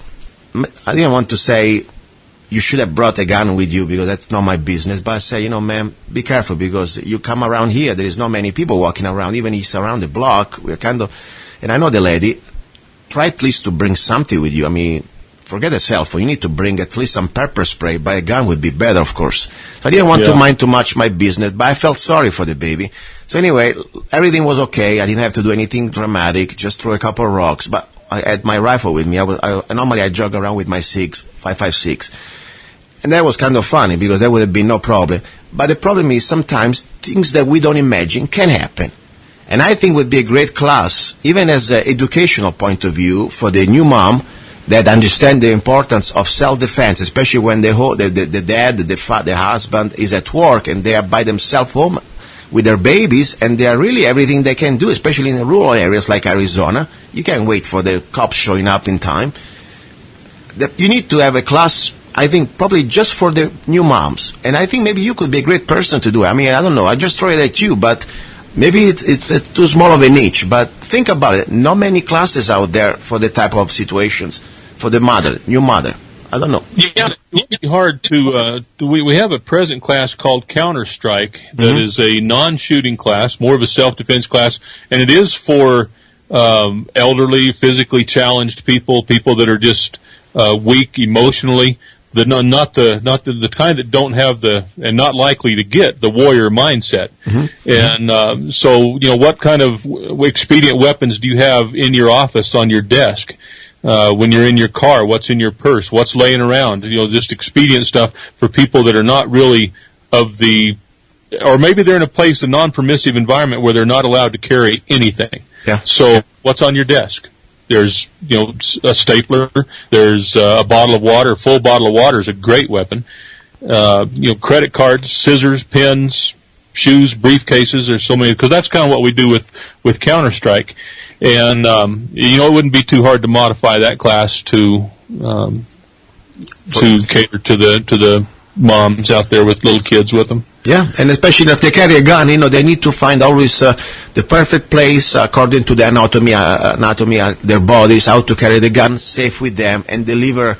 If they have to, normally, you know, you hold the baby in your hand, as you say, if you can, you try to hide them. But at the same time, you know, mostly you're going to have your baby on your arm and your support arm, and you need to deliver that gun into the fight with your strong hand, so your firing hand. So I don't know, it's something that from a business also point of view would be kind of interesting, and also for a practical point of view. I think there are a lot of mothers out there that now, more than ever, understand they need to start to carry a gun, and that would be a very unique niche, in my opinion, that probably, I don't know, maybe would be a great success story. I hope so.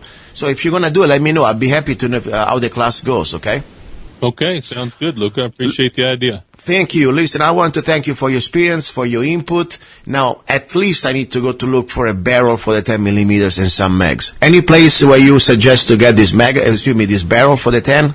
Any place you like? Well, the two most popular places would be Lone Wolf Distributors up in Idaho. Yes. Or Glockmeister right here in Arizona. Perfect. So I'll go probably one or the other one I'm going to find for those. And Lisa, thank you very much. And one more time before you go, the name of your blog where people can find all your articles.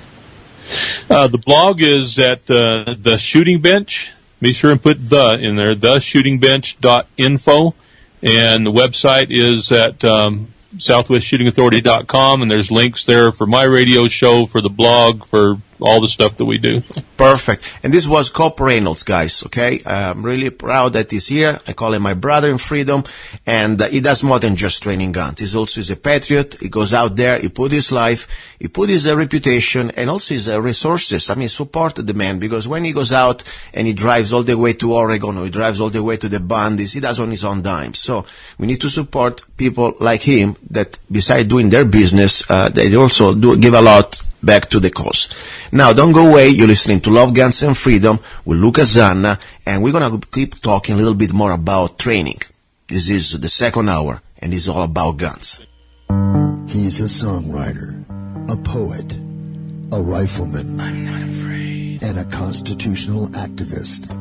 I'm not afraid, Italian by birth, I'm not afraid, American by choice.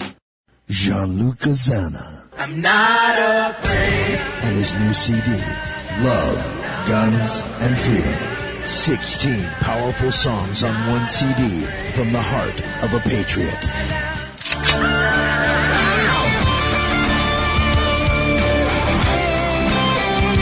For download or to order the CD, go to www.lovegunsfreedom.com.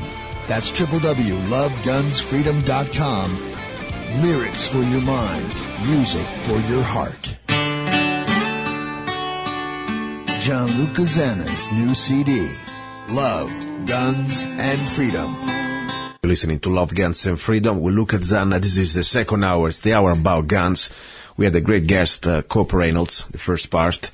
And now I would like to talk a little bit more about my book that is coming out. As I said before, I'm not an instructor. I'm not somebody who does this for a living, like a professional, like Cope, Cope that gets paid. I do this as a sort of voluntarism, but I learn, I train myself, and I try to share what I do or what I learn with other like-minded people. And that's normally what I do. Now, with this my new project that I have here ready to go, it's going to be published pretty soon in the next few weeks. It's called Handgun Training for Self-Defense. And it's going to be mostly, first edition is going to be an e-book available for almost free. I'm trying to make it for free if I can get more sponsors. Otherwise, it's going to stay pretty close to free, a couple $. But this is my journey as a gun owner.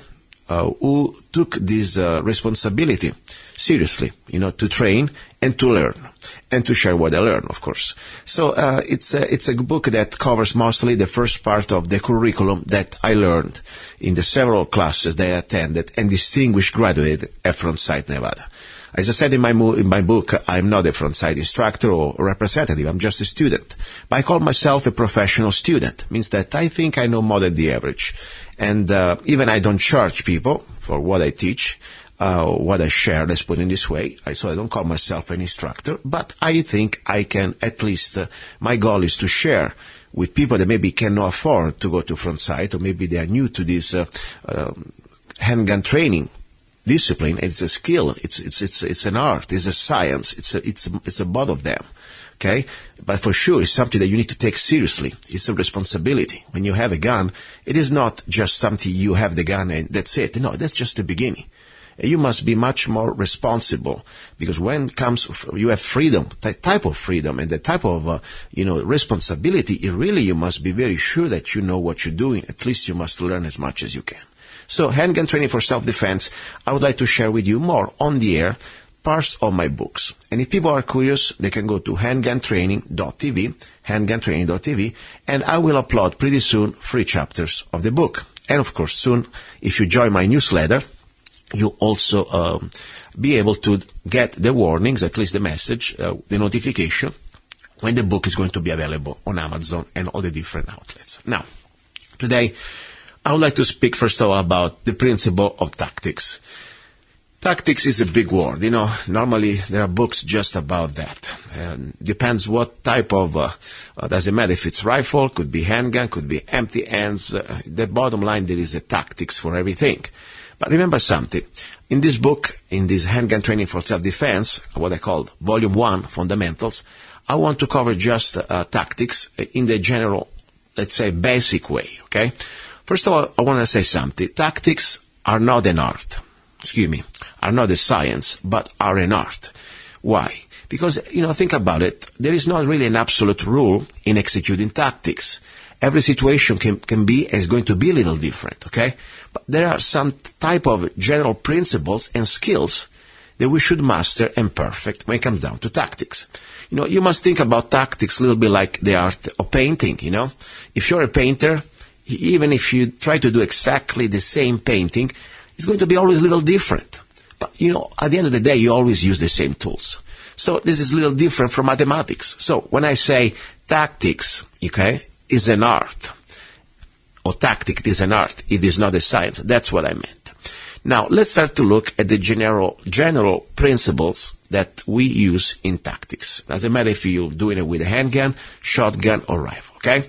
So this is pretty much what I'm going to tell you now, the basic understanding of tactics that you also if you go through a 4-day defensive handgun class at Frontside. And also I attended also several advanced handgun classes. So this is pretty much the beginning. Now, first of all, let me put it this way. When you're by yourself, the person, we as a regular people, not officers, not peace officers, not member of the SWAT teams or member of the military, we should stay away from situations like now I'm going to talk to you. Why? Because normally this type of tactics, they always perform with more than one partners, okay? Think about it. There's always at least 2 elements in a team, SWAT team, or more than 2, of course. So, but sometimes we are situated, we have situations like in real life that we cannot wait. That we don't have that type of luxury to wait for somebody, and we have to make a choice. So these are applying to us as civilians that unfortunately sometimes we are stuck in the middle of something that we cannot procrastinate. So first element of tactics is the element of surprise. Think about it. If you are proactive, it's always better than being reactive. I mean, if you can have the opportunity to decide the moment that when you engage your adversary, without giving him any type of warning of your presence, for sure you will have the advantage of surprise. That's a fact. I mean, this always, you think about it, it can allow you to have the edge, because after all, the adversary in that situation is going to react, okay? And if you have the chance to deliver the first shot, maybe you have also the chance to avoid to use deadly force if you can. Example, element of surprise. Let's say you're in your home, in the middle of the night, you're already in bed, okay? And now out of the blue, you hear that breaking glass, and there is maybe a noise coming from the kitchen. At that point, you have 2 choices. Probably you should stay, if you want to, in your room and avoid to go into harm's ways. But at the same time, let's say maybe you have somebody in the house living with you and it's close to the kitchen, maybe your daughter, maybe your wife, somebody. So you don't want to just say, okay, now I'm going to stay here and be silent and let whatever happens, I don't care. No, you have to care because there is somebody that is there. It could be maybe in harm's way. So at that point, what do? First of all, you need to have the element of surprise. How do you achieve that? Silence is one of the first things. So, first of all, let's put it in this way. I give you this scenario. The first thing you're going to do, in my opinion, you should put your electronic ear protection. Why? Because that's something that normally we underestimate. We always reach first the gun, okay? And that's fine. But think about it. If you ever try to shoot any type of firearm in a closed environment, like a house, like your home, without ear protection, you're going to have a very serious problem. You're not going to be able to shoot more than 1 round because the pain, the discomfort, the shock. So I train myself always to have close to the bedroom, close to the gun. Before even I touch my gun, in half second, I slip through, I put on my head the electronic ear protection. Why the electronic? Because, it's worth the extra $20, $30, whatever it is, to have something that doesn't completely remove the capacity for you to hear it. Because if you put a regular cheap ear mufflers, you're going to have a disadvantage. You're not going to be able to hear it. So, what do? First of all, you put ear protection, electronic ear protection. Then if you have, of course, some sort of a vest, something that carries all the elements that you need to carry. Simple. Normally I have one close to my bed, and I don't need to think when I'm sleepy or in the middle of the night. I just put it in 1 second. What do I have in this vest? First of all, I have extra magazine, extra ammo, a flashlight, maybe I need an emergency kit, and more important, my cell phone. It's all there. And of course, I have my gun. Okay? So, you wear this one. Already this basic, out of the average things that I just told you, it already brings you in some sort of an advantage, of a tactical advantage. Remember, normally the average scumbag doesn't walk around your house if he's breaking into your home with electronic ear mufflers or electronic ear protection. Normally they go there for a robbery, or maybe they want to do some harm, but normally they are not that prepared in that area. So you already have an advantage. And more important, what you need to have as an advantage here to keep the element of surprise is silent. Don't start to do like screaming like, hey, I'm here, I'm coming here, I'm armed. Or start to rack your shotgun like, the typical noise that you hear. Everybody's going to tell you, hey, if you have a shotgun, all you have to do is racking it, and the click and noise is going to scare him out. No, that's exactly the dumbest thing to do, in my opinion. Because first of all, you give your position away, and you pretty much let them know that you're coming. And at that point, they have the advantage to know that you're coming, and they may shoot you before even you get there. So you must observe complete silence, discipline. That's the bottom line. Now, very important, at that point, you are not making any type of noise, staying stealthy. You transform yourself from a potential prey. Now you became the predator. That idea. So at this point, you go into the room, the kitchen room, and you see in front of you that you have a criminal. Somebody broke into your home, and he's holding a knife. At the point, from a position of cover, you can tell him, drop, or I shoot. If you think that's the case. Because maybe he's wearing a handgun, and at that point, at the moment that you tell him, drop, or I shoot, he may turn and shoot you. So it's something that you really must make a decision, depends on the situation. But for sure, at least you had the advantage of the element of surprise. So that's number one thing. No matter what you're facing, no matter what type of weapon we have with us, we always should have the element of surprise. So, consequence already of that, it's a noise discipline. I mean, noise can be deadly, okay? So you need to start to train yourself in listening to yourself in the several situations of self-defense scenarios. For example, do you drag your feet when you walk? Or if you have like this sort of a tactical vest, does it rattle? Or are you coughing? Or are you breathing like a bear? Is your cell phone on mute? I mean, that's very basic things, but you must understand. Noise discipline is fundamental, okay? Then don't forget also other senses. Sometimes, you may be silent, but maybe you have that very heavy-duty aftershave cologne. Or maybe you had a lot of garlic for dinner, and they can smell you even before they see you. Or think about it, maybe you have the little silver necklace that in the night or in the darkness can shine. So you need to start to think tactical, if that's the way you want to be prepared. Now, two different important things that we must understand, no matter what type of firearms we're going to train with, okay? Cover and concealment. In the real-life gunfight, we're never going to wait still, like in front of the target, like normally when you go to the range, okay, you're going to be there and you shoot at the target, and maybe the target's going to turn, if you like, if you have that type of training. By the end of the day, you stay there steady, because normally at the range they don't let you do this tactical training. That's wrong. You need to find a place where you can train. So the first thing you should do when you train, move out of the line of fire. And where do you move? Maybe on the range you're going to move just a couple steps on the side. But in the real world, you need to understand the difference between concealment and cover. Let's look at these words, okay? What means concealment? Concealment means anything that can hide you. For example, a blanket, a plant, curtains. Concealment is not going to stop a bullet, let's be clear, but can give you a little bit of advantage, because at least you cannot be seen. Now, cover is something different. Cover is exactly what we want. Cover is anything that can stop the incoming bullets. For example, a big solid piece of furniture, a brick wall, gun safe, a big tree. But do not consider, for example, the dry wall, like in most of these American homes where we live, that can be a cover. That's not. At least not for any type of really firearms. Maybe for a slingshot. Okay? So, but think about it. Also cover, it's a relative matter.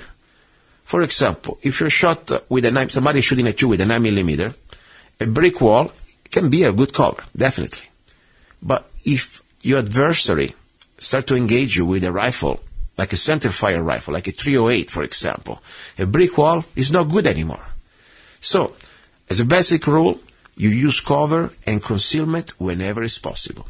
And as a basic rule, as you shoot, you move off the line of fire while you're looking for cover or concealment. As I said, at the range, for safety reason, all you can do moving just a couple of lateral feet off the line of fire. But in the real world, what you want to accomplish, you want to run behind the closest cover. Okay? Now, another important thing about cover, you do not want to crowd cover. Crowding cover, what does it mean? Crowding cover means that you are too close to that cover. For example, let's say you're behind a wall, okay? A corner. If you are too close, we have some problems. First of all, you can have ricochets hitting you. Remember, the ricochet tend to travel along the surface of your cover. Normally, the round, going as a ricochet, is going to follow the wall for about 10-15 degree angle. So if you're too close to the wall, the ricochet is going to hit you. So the idea is start to think that you don't want to start to engage or cover behind the wall or behind the corner too close. So another important thing about crowding the cover that is very dangerous, you're going to be limiting yourself the vision around the cover. So it reduces also the space in which you can manipulate your weapon, especially if you have a long weapon like a rifle or a shotgun. So do not crowd that cover.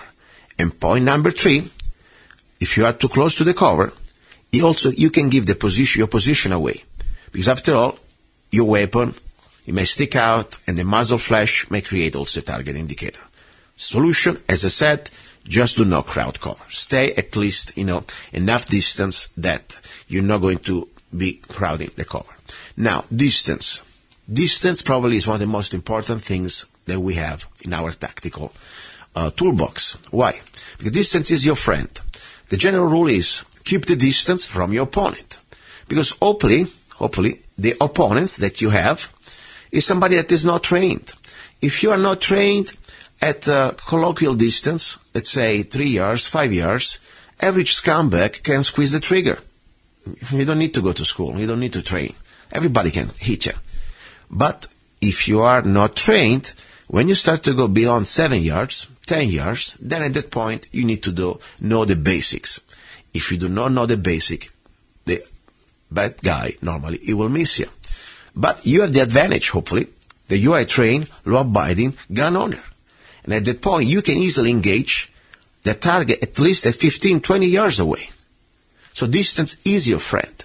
So if you're engaged in a gunfight, don't stay stationary, but try to find cover. At the same time, you start to increasing the distance from your adversary.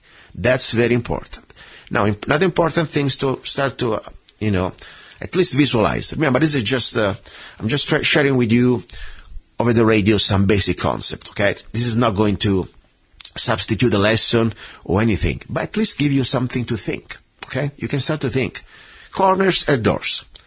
You need to stay away from corners because they're very dangerous. Think about it. Behind the corner, your assailant can jump you and snatch your gun.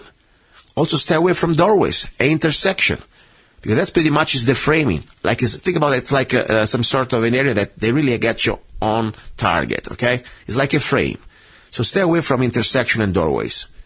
If you have to go through them, do it fast. And you want to be sure to scan the room that you're walking into.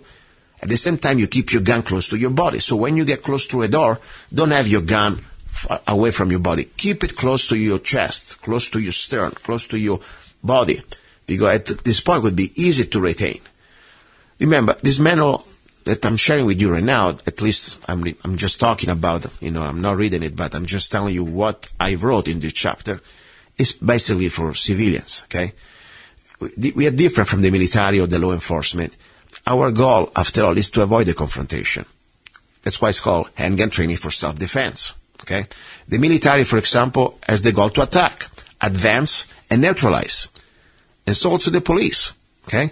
But we as civilians have the goal to come back home and to avoid the confrontation if we can, okay? So think about that. Let's avoid terrible or at least dangerous situations. If you don't have to go through a door, don't go through a door. If you don't have to cross the corner, don't do it. Let the scumbag come to you, okay? Movement. Movement is another vital tactical skill. You must do it with very much caution, okay? The idea of tactical movement is very simple. You must be able to move from point A to point B without getting shot. At the same time, you must be able to return fire. And one thing you must do, you don't want to move faster than you can guarantee your shots, okay? So, you don't want to run and start to shoot like a crazy and missing. No, you can move as fast as you can guarantee your shots.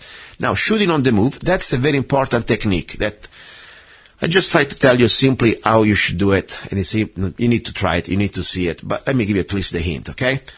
Shooting on the move means that you walking fast, and at the same time you're able to shoot and hit the target. How it works? First of all, as I said, you don't want to cross your legs. Always you want to keep noise discipline. You want to keep yourself in balance. Watch your feet that do not trip on objects, okay? Most important, you want to start to lower your body. Because if you lower your body, you will minimize the vibration transfer to your upper body.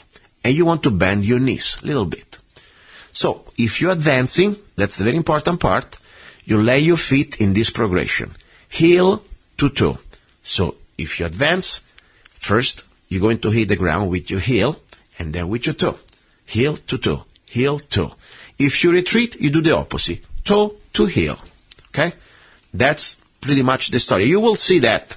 If you want to train shooting on the move, try to get, like, for example, a tray, get like a plastic glass, fill it up with water, and start to walk. Walk in a way fast as you can, and you'll see if you do this technique, you have much more control of the glass of water. It's not going to spill. If you start to see that the glass starts to spill, well, you see that you're doing something wrong, or you're going too fast, or maybe you're not doing this technique correctly. So this is part of the tactics. Clearing the room and slicing the pie, other important topics, avoiding the fatal tunnel, how to open and crossing a door, and let's see, how to use the light for tactical use, hearing protection. This is going to be the next part that I'm going to share with you next Sunday, okay?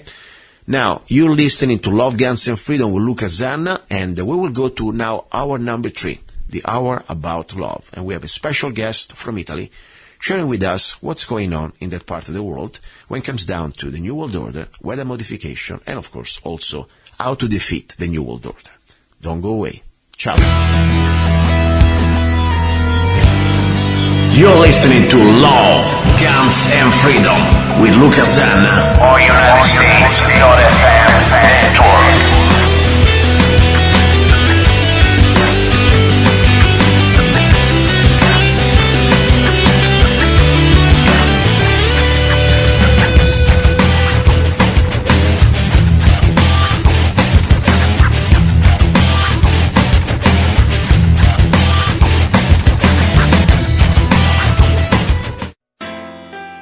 Have you ever met someone on an online dating site and thought, wow, this guy is perfect for me, or she is simply amazing, only to find out they were hiding a deep, dark secret? They plan to vote for Hillary.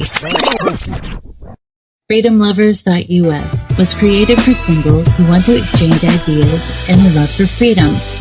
People who are looking for solutions to create and defend freedom in the real world, and at the same time getting that once-in-a-lifetime chance to find their true soulmate.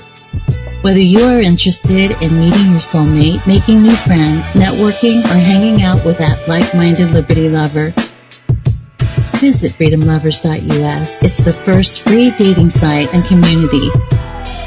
So patriots, don't waste your time with other dating sites.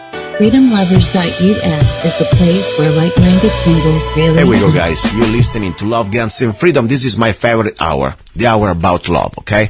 And let me tell you something. First of all, don't forget to go to my website, the website that I really created as an act of love, freedomlovers.us. Why? Because I really would like, when I created a website, by the way, it's not just a website, but it's a network. It's a dating site, but not just for dating. And it's free, 100%. The idea was to reach out to people from around the world who believes in freedom, who believes in, the basic things that every human being should have in common. We are nobody's slaves. We respect each other, especially with our differences, but we always defend in our individual rights. So, freedomlovers.us, it's your website. It's completely free, and the idea was to reach and meet people from around the world who can become friends, who can become partners, maybe who can become husband and wives, boyfriend, girlfriends, I don't care. Whatever you want to do, whatever you like, okay? But also to network and maybe do business, or even better, even just to share ideas, the values, and the challenge that we are facing as humanity. So, if you listen to this segment of the show, wherever you are in the world, I know I have listeners also in Europe, please go to freedomlovers.us. Even if you're married or you already have a boyfriend or girlfriend, this is not just for that, even just to meet new friends and like-minded people. So, freedomlovers.us, that's my little act of love to remind you for today. Now, talking about love, talking about places from my past, talking about, people that I like when I know people from around the world to the show. I think it's a very beautiful experience. It's a very priceless experience. I've been able to meeting people that I never could be able to meet without this show. So there is a lady that she's not an Italian, but she speaks Italian very well, I know that, but she lives now in Italy for a while, exactly in Tuscany, one of the places that I like the most. I'm from Rome, I love outside Rome, but if I had to retire, or if I had to go back one day to Italy, the only place I would contemplate, because I like peace and rural area, I don't like the crowd of the cities, I like Tuscany, especially outside there in the boonies. Now, her name is Barbara, and Barbara, she's not is not just a regular lady, she's also an activist. She's very concerned and aware about problems, like weather modification and other sensitive problems that normally I talk on this show. So I'm very happy, we've been friends a long time on Facebook, and finally I have her on the show, and she can tell us a little bit what's going on in Italy, and a little bit about anything she wants. After all, this is the hour about love. Barbara, are you there? Yes, here I am, Gianluca. Can you hear me all right? I hear you perfectly. First of all, Happy New Year, or Merry Christmas, and close to Happy New Year. How are you there? Okay, thank you very much for having me on your show. Perfect. Where are you from originally? Because you have a very good accent, differently from mine. Where are you from originally? I'm originally from Canada. I was born in Montreal. Okay. So you speak also parlez-vous français a little bit? A little bit, yes. Perfect. My second language, yes. Very good, because I never speak French at all, and I don't know how to speak French, but I know that phrase, so that's the only thing I can tell you in French. Okay. Okay, but anyway, now you live in Italy. Exactly which part of Italy, please? I live in Tuscany. It's about 25 kilometers from Pisa, and it's on the coast of the Mediterranean Sea, in an area called Versilia. Versilia, I like Versilia. It's a good way to surf. I have some friends, we used to go surf there in Versilia. There were decent waves, nothing big, but when the weather gets mad, some nice little waves to surf around. That was when I was very young. Anyway, listen to me. How long you been living in Italy? Because I know you've been for a while there, right? Well, I haven't been here solid. I've been coming and going since around 1998. Wow. And I came here the first time for 1 year. I lived in Florence, my last year of art college. Wow. I went to art college and I had my final year in Florence, which was great. I can ask you something. Why from Canada, pretty much deciding to make such a radical move? You leave and you go to Italy. What happened? Why? What happened to you? Well, I came to Italy originally as an art student, and I fell in love with Italy. And eventually I found a way to come back here. So I came back, and I have been here most of the time, but not all of the time since 1998. I've also lived in other countries. Okay. And and I know that your Italian is pretty good, right? Mm-hmm. Yes, I can speak fluently. I've been, when you live in a country, it's good to learn the language. Very good, and that's exciting. Although some people don't, but I do. So we need to try you out on the air, okay? Because I'm getting rusty with my Italian. I never really practice very much, besides when I speak with my mom. So, allora, parliamo un attimo in italiano. Buongiorno Barbara. Buongiorno Gianluca. Benissimo. Com'è il tempo oggi in Italy? How is the weather in Italy? È stata una bella giornata, bellissimo, però ci sono stati tanti sci chimici. Wow, you have an accent perfect, better than mine. Very good. Canadian accent, yeah, I've got a Canadian accent. Very good. Now you're good. Anyway, she said it's a beautiful day, but they had also their chemtrails. And that's what I was going to tell you now, because I'm really proud of you, because sometimes, it would be almost easier, and I don't condone that, of course, don't get me wrong, to just ignore all this and live our little lives thinking that everything is normal. But unfortunately, nothing is normal. We are under real attack. And this is like almost a matrix. Just few of us, or at least not enough, I say. We are getting more and more. We realize and have the courage to point out what they're doing to us. When you say now scie chimiche or chemtrails or weather modification, unfortunately there are still people out there, or that they are really stupid, they don't want even to admit the problem, or some people that are really evil and they're trying to make you ridiculous of you, or even worse, like for example some of our friends like Rosario, that we know they're not that far from you, they're trying to really destroy his life, okay? So the point is a very problem. Now, in Italy, people think everything's cool, and if you want to escape from what's happening here in America, let's go to Italy, where there are no chemtrails. There is no weather modification. That's not the truth, correct? Tell us what's going on in Italy. Well, there's quite a lot of weather modification going on here. There's a lot of American military bases in Italy. I don't know the exact number, but Italy is a heavily militarized country.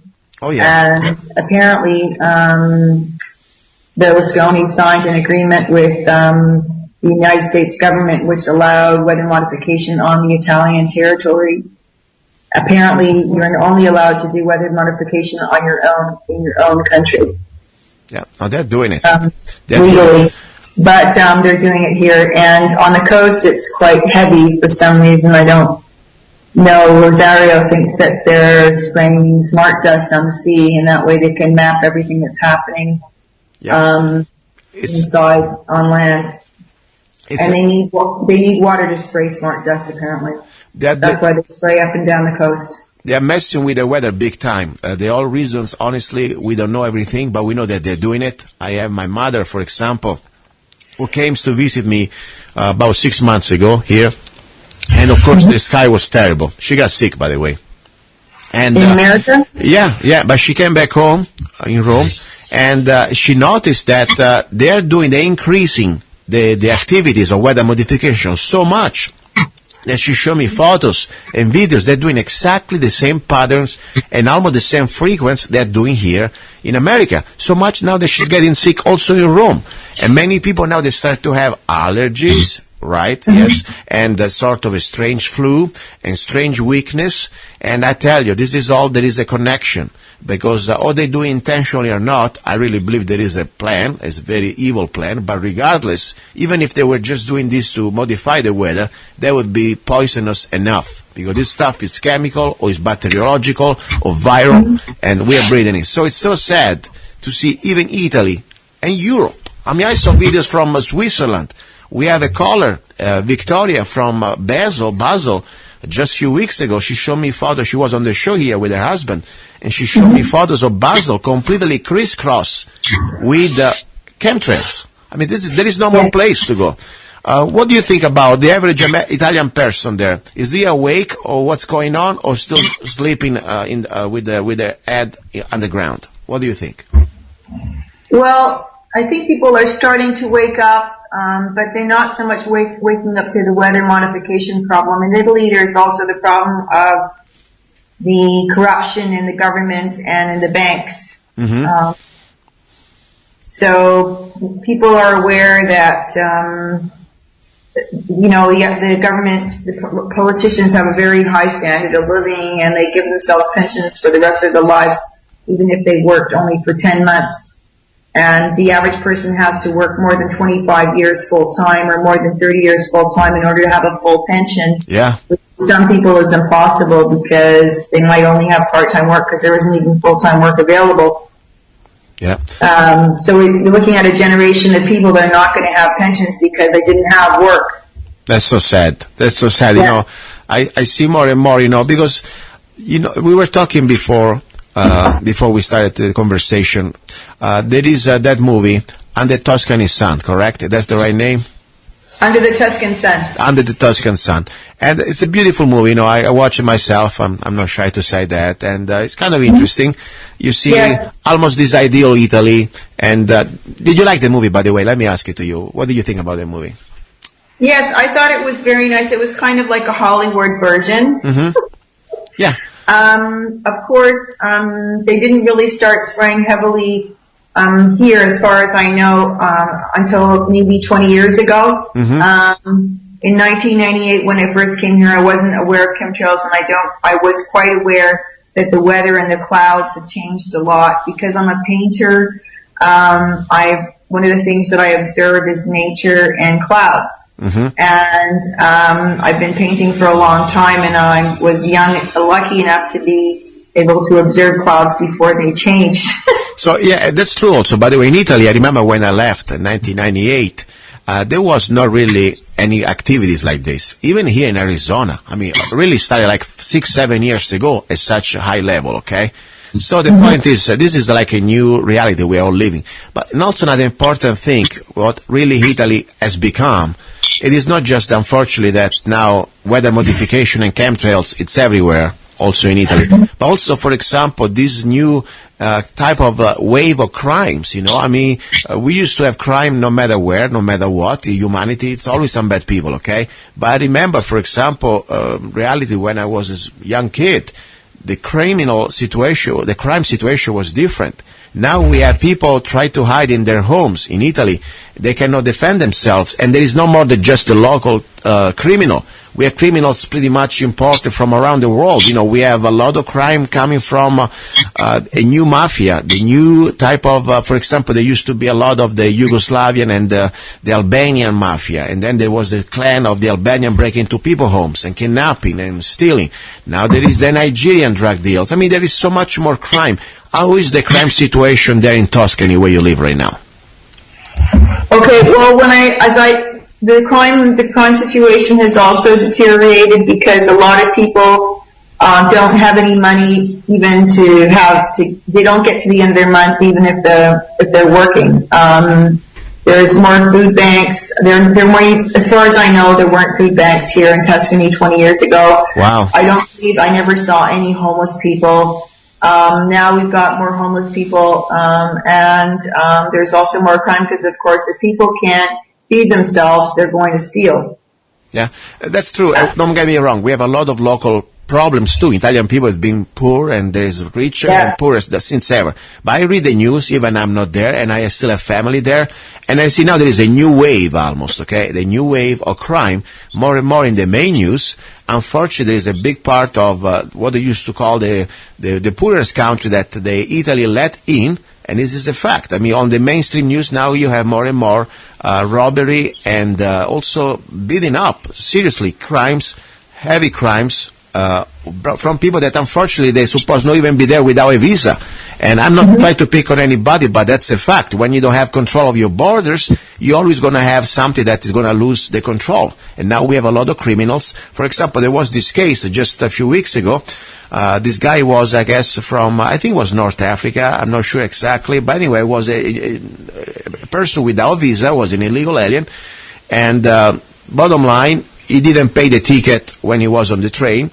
And he asked the person in charge of the train, he said, you got to pay your ticket. Boom, he beat him up.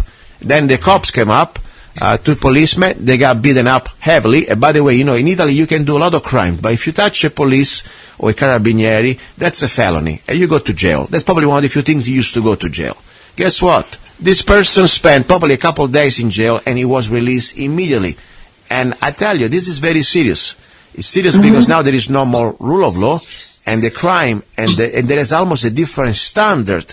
Because I'm sure if an Italian person was beating up a policeman, not even one, two, and sending him to the hospital, I mean, this person would spend justly time in jail for a while, okay?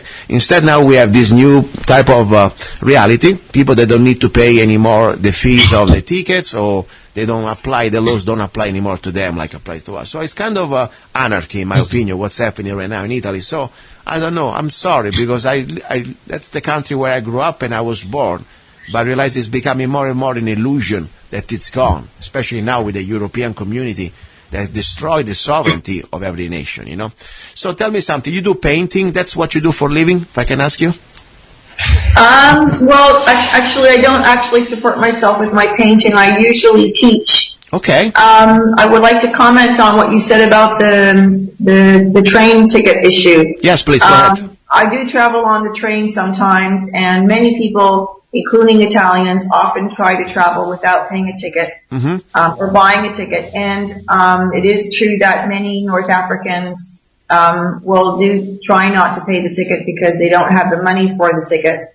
What I do know about the jails is that there's too many people in jail and they don't have room for the people in jail. Okay. And that it's not only about that issue about the fact that he wasn't pardoned or anything, but I've heard this before about people where they go to jail and they get out right away. I mean, it's really ridiculous because they don't have anywhere to put them.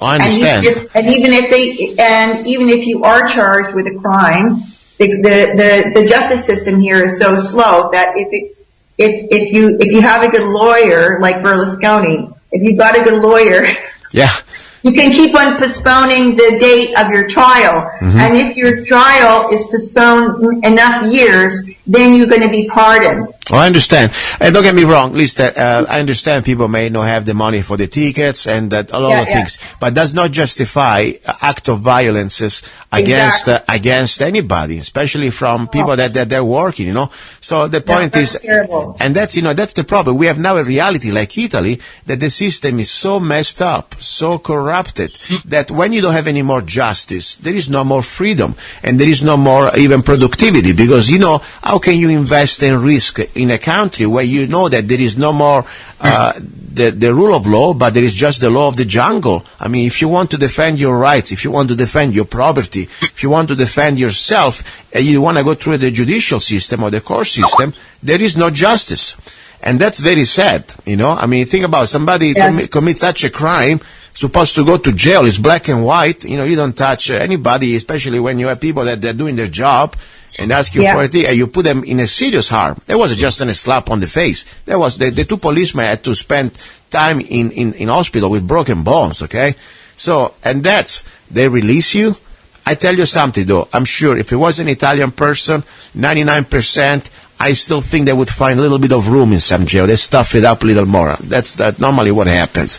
But anyway, regardless, I'm sorry because, you bring a reality back to the fact that unfortunately Europe in Italy, it is no more what we used to watch in the movies, okay?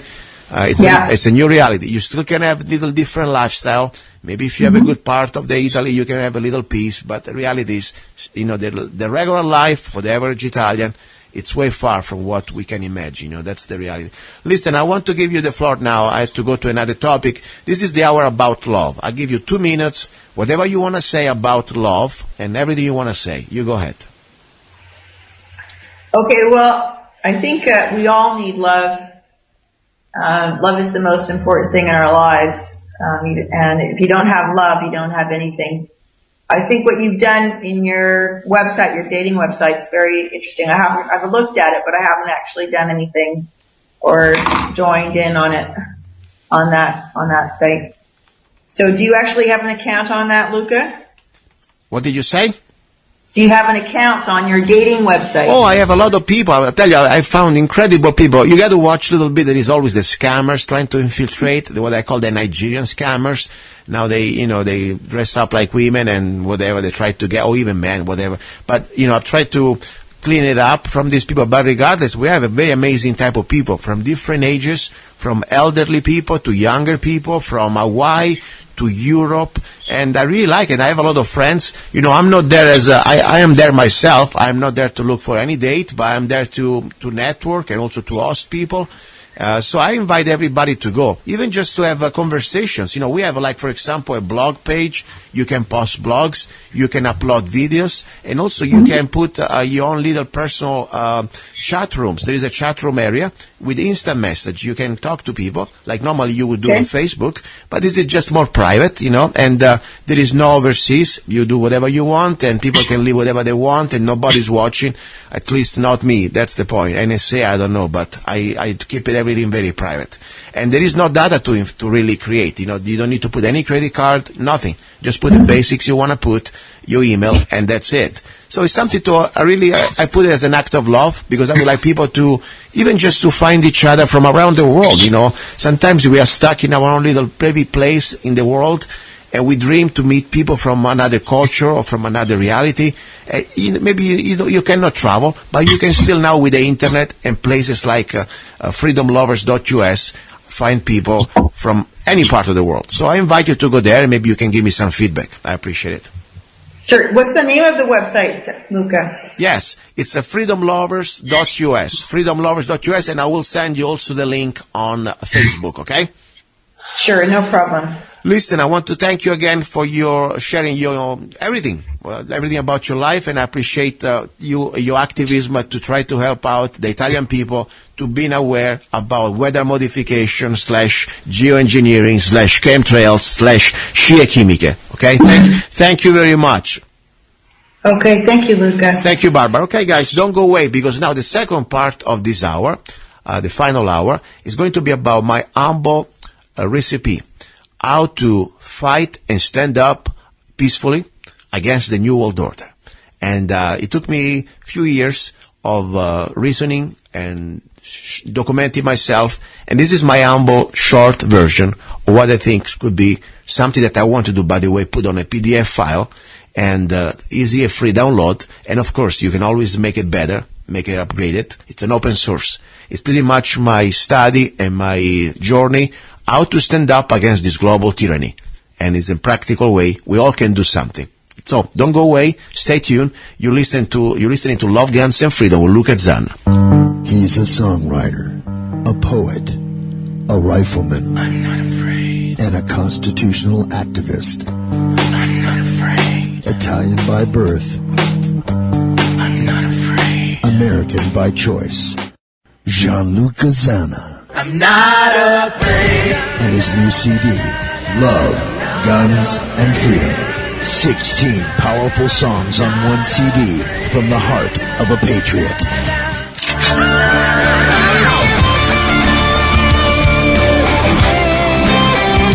For download or to order the CD, go to www.lovegunsfreedom.com.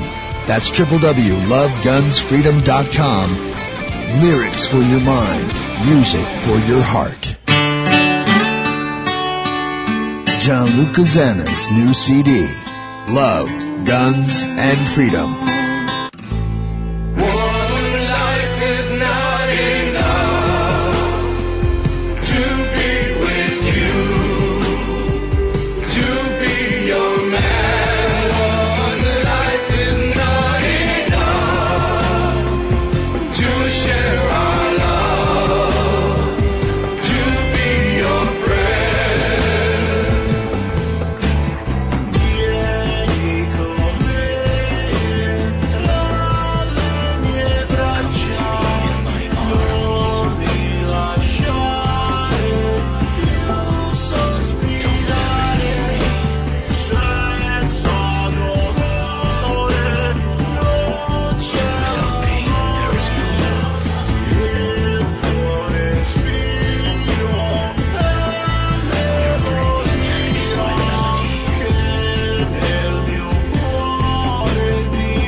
You're listening to Love, Guns, and Freedom, and this is the final hour, the hour about love. Today, I want to put on record a little bit like a political manifesto. It is not really anything about political. It's about life. It's about freedom or tyranny. It's about a message for humanity. It is something that I want to share with you, and I would like to put today almost like on a pill box or maybe a bottle message in a bottle for humanity. I woke up myself about the global government and New World Order about probably 15 years ago. And I want to say I had to come to America to realize this situation. But today I wanted to put on some sort of a different type of points, what we can do as human beings, regardless where you're from, regardless where you're living, because we're all in danger, to stand up and to try to defeat this global tyranny. Now, I have with me this lady that, as I said, we've been talking before on the show here, and I've been knowing for almost, I think, more than a year on Facebook. Her name is Barbara, originally from Canada, but she lives in Italy now, and she wanted to stay with me a little bit to articulate these points, or at least to maybe, let's say, comment on these points. Barbara, are you still there? Yes, here I am. Thank you. Nice to meet you. I remember that I met you through Renzo Celani. Perfect. Renzo, yes, my friend Renzo from Norway. So this is the point. We are all here as human beings, regardless, you're from Canada. I was originally from Italy, but I'm an American now, and Renzo from Norway. We're all facing the same very dangerous reality, a global tyranny, that it's real, and it's manifesting to us under different aspects. It's not just the laws that they're going to deny our rights, that they are be backed enough, but also the socioeconomics, the destruction of our economy, of the opportunity for a human being to feed your family, his family, to be free, to create, and also our health. So that's the point. Now I wanted to show you exactly what I came out the last few days during Christmas. How to Resist the New World Order, aka Global Fascism, by luca-zanna. First of all, we need to say exactly what the New World Order is, okay? If somebody asks me, what is the New World Order? This would be my answer, okay? And I thought a lot about it. The New World Order is a global, centralized, technocratic government based on corporatism, where an unelected oligarchy controls humanity through corporations and a private banking system. This global elite is able, through local and national governments, to regulate and control every aspect of life of the individual, completely removing the concepts of natural rights as expressed in the Bill of Rights and United States Declaration of Independence. Bottom line, the New World Order is the antithesis of freedom. What do you think about my sort of explanation? Do you think I got it down right? What do you think? Yeah, I think that's a pretty good definition, Gianluca. Because we must, first of all, individualize the problem before we can fix the problem, Because still many people think that they laugh at us. They say New World Order is some sort of a conspiracy, but we know very well this is now on the open. We've been like politicians, like many politicians from the latest one, George Walker Bush, and then everybody, the Clintons and Biden and Obama and the first minister from England, Blair, now it's on the mainstream news. So anyway, the New World Order is here. Now, first of all, the first point how to defeat the New World Order is admitting that the New World Order is real. How can we resist and defeat something that we do not acknowledge? So that's the first thing. We need to admit it. I mean, at least to be through a research. This is not about faith. It's about science and about facts. We need to do our research and say, yes, it's a real threat. So when did you wake up, Barbara, about the New World Order? When did you realize that this is real for you? Okay, the New World Order for me was a pretty recent thing. I think that I started to wake up around 2012, 2011 when I started to find out investigate about chemtrails, and I couldn't figure out why any government would try to deliberately poison their own population. Wow, that's interesting. You see, it's never too late, Every one of us has a different awakening moment. Yeah. And it's never too late. And that's the most important thing. We must be not arrogant, not because we did not know something maybe one day before or 1 year before. Sometimes people, they get trapped in their arrogance, okay? But I will go that in the next few points. Arrogance is a very bad thing. We must be open. Now, step number two, arm yourself with information. That's the most important weapon. Information. We must be informed. We know we are not basing these facts on opinions. It's about facts. So you must do your own research. Remember, the New World Order, they want to keep you ignorant for a reason. They're like roaches. They really need the darkness and your ignorance, our ignorance, to implement their long-term plans. After all, this New World Order, it's a very teeny minority. It's a few thousands of them among billions of us, okay? A few thousand of these like little maggots. Think about that, little maggots. And the moment that you point the light on them, they start to spread around. And what is the light? It's knowledge. The moment that we know something, we know the truth, at least partially, because the truth is always a process. We're never going to know everything anytime. You know, it's a journey. We always learn little bit, little more. The moment that we know the truth, they will have no more power over us, and we can, at this point, really just knowing and sharing this information. So arm yourself with information, and that's your journey. You know, nobody else can do it by yourself. You know, we can somehow show you the path. We can show you the beginning of the road, but you need to do on your own. It must be a thirst to know the truth. Don't you think? What do you think about that? Knowing the truth is information. Okay, yes, I think that this is what's really important is critical thinking. Yes. Because there's a lot of information out there, and it's really difficult to know who is telling the truth. Mm-hmm. So, and even though I'm really quite well informed and I read quite a lot and listen to videos, it's still hard to know what is really happening. Exactly. You're right. You must use your own logic, your brain, and critical thinking. It's a very important point. You're right. Yeah. Very good, very good. Now, point number 3. Do not believe the media or the government's propaganda. After all, remember, all the media, especially in the U.S., but also in Europe, doesn't matter. But speaking for the U.S., they are controlled by a handful of corporations. Government is controlled by the same global elite of international bankers and mega corporations. So whenever you have the official version from the government, always use the critical thinking that we were just talking about. Do your research and use your brain. Okay? That's the point. Point number 3, do not believe the media or the government's propaganda. I think in Italy it's pretty much the same, right?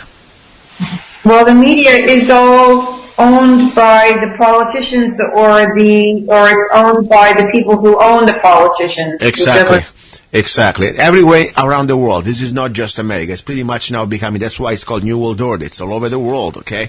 This elite control the governments. Now, point number 4, this is my personal experience, and I really improved a lot. My IQ I went smarter, okay? I became smarter without going to Motel 6, okay? Do not watch TV, okay? Exactly. Do not watch TV. Very good point. You know, don't get me wrong. I have my DVD player, and I got my internet where I get my news I can select. But I do not subscribe anymore to any dish network or cable network, you know, because after all, we want to hit them in their pocket, okay? Do not pay to watch their propaganda. Imagine, Barbara, what would happen if tomorrow just 1 million of us, okay, that people that they are subscribers to dish network or cable would quit immediately, cold turkey, no more subscriptions, and how much money we would pretty much cut off of their pocket. And people like O'Reilly or Anderson Cooper or some of these other MP suits on the overpaid puppets, they would have really had to find a real job on top. So that would be so powerful. We have so much power as individuals. Don't watch the TV. If you want to watch TV, don't go through the official channel. That means don't pay for it, okay? Just get maybe through the internet or whatever you want to do it, but do not become a subscriber. That's my personal reality. Do you watch TV in Italy there? I mean, do you have a television? I have a television, but I never turn it on. You know somebody gave it to me as a present. You know, maybe, I'm sure you know, in America people don't know, maybe many people do not know, that in Italy there is the monopoly of state. Just because you own physically a television, even if you are not watching it, or at least you don't watch the Italian public TV station, okay, you are forced to pay the canone, the tax, the yearly tax to the state, just because you own that piece of instrument, of electronic instrument. And if you don't pay, they come to your home and they can really fine you and put you in trouble. So think about it. Do not watch it. put them out of business. We don't need them. They need us. Now, that's right. Point number 5.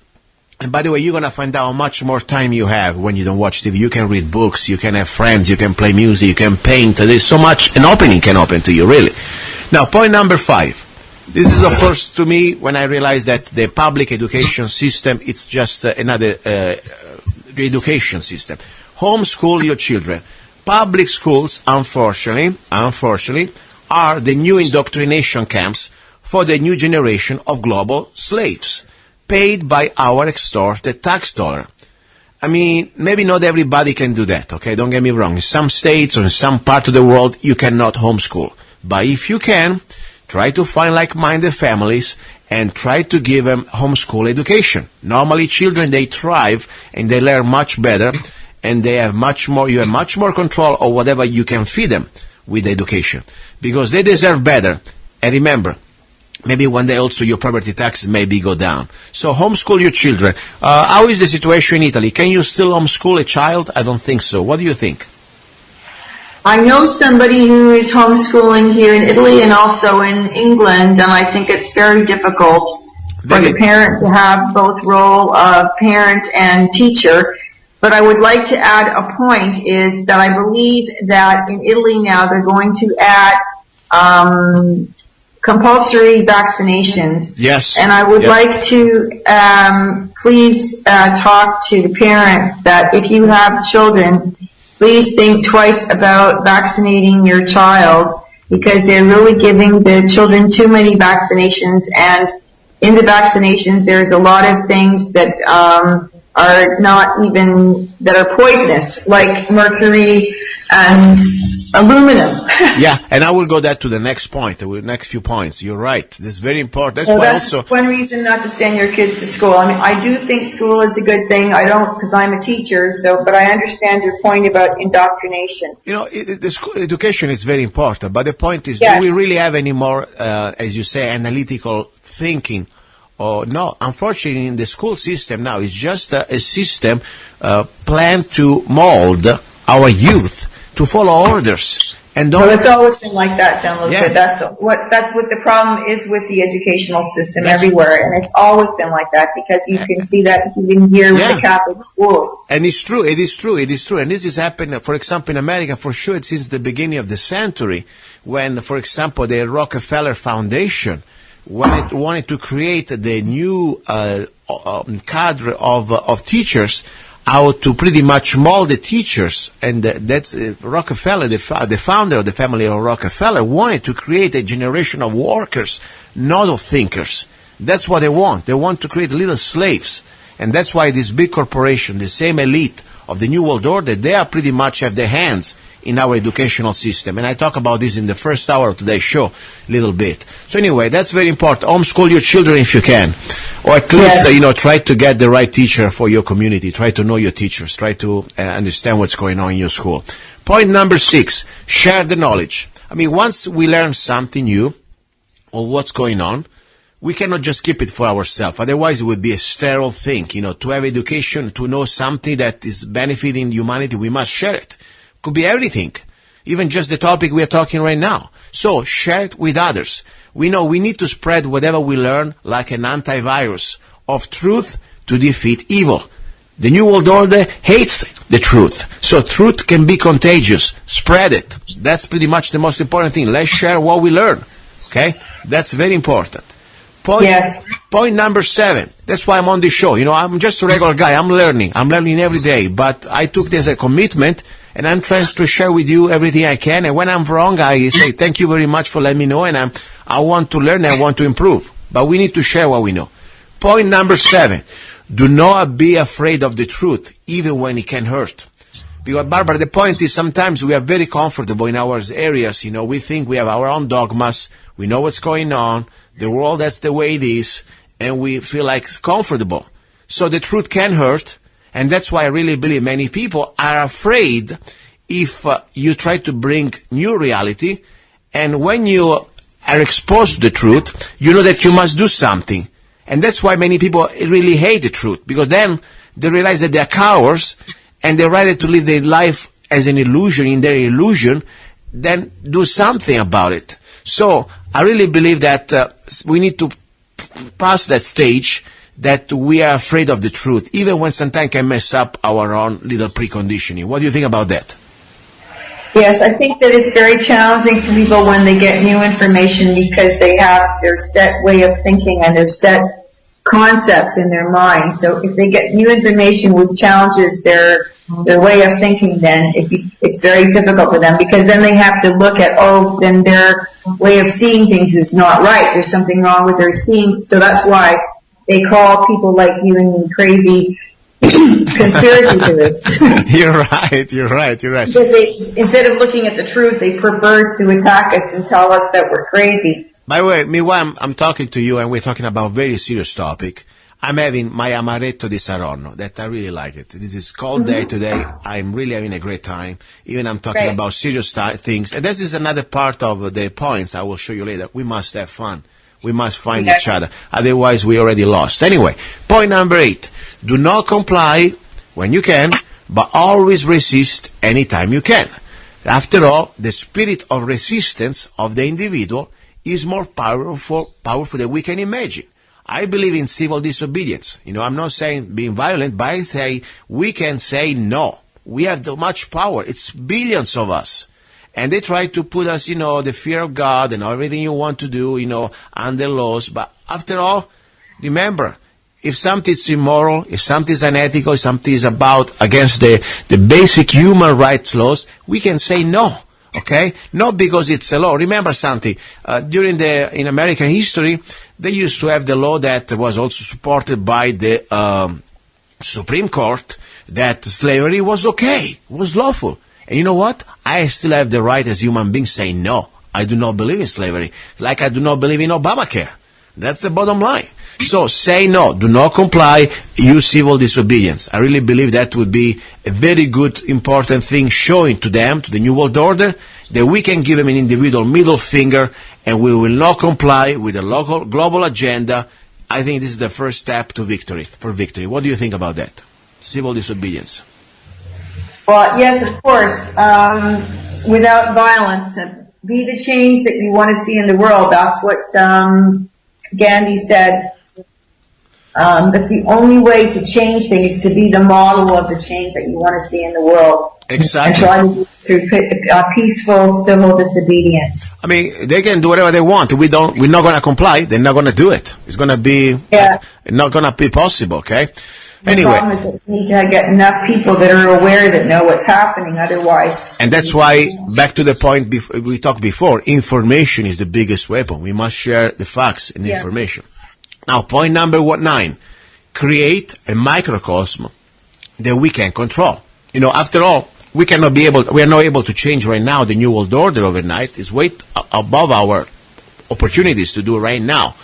But we can still control our small world, our families, our lives. We can still choose our friends, the food that you eat or grow, the books that you read, the television that you're not going to watch, the spirit of resistance that will stay inside us. And the list goes on. So we still can control our own little micro-reality.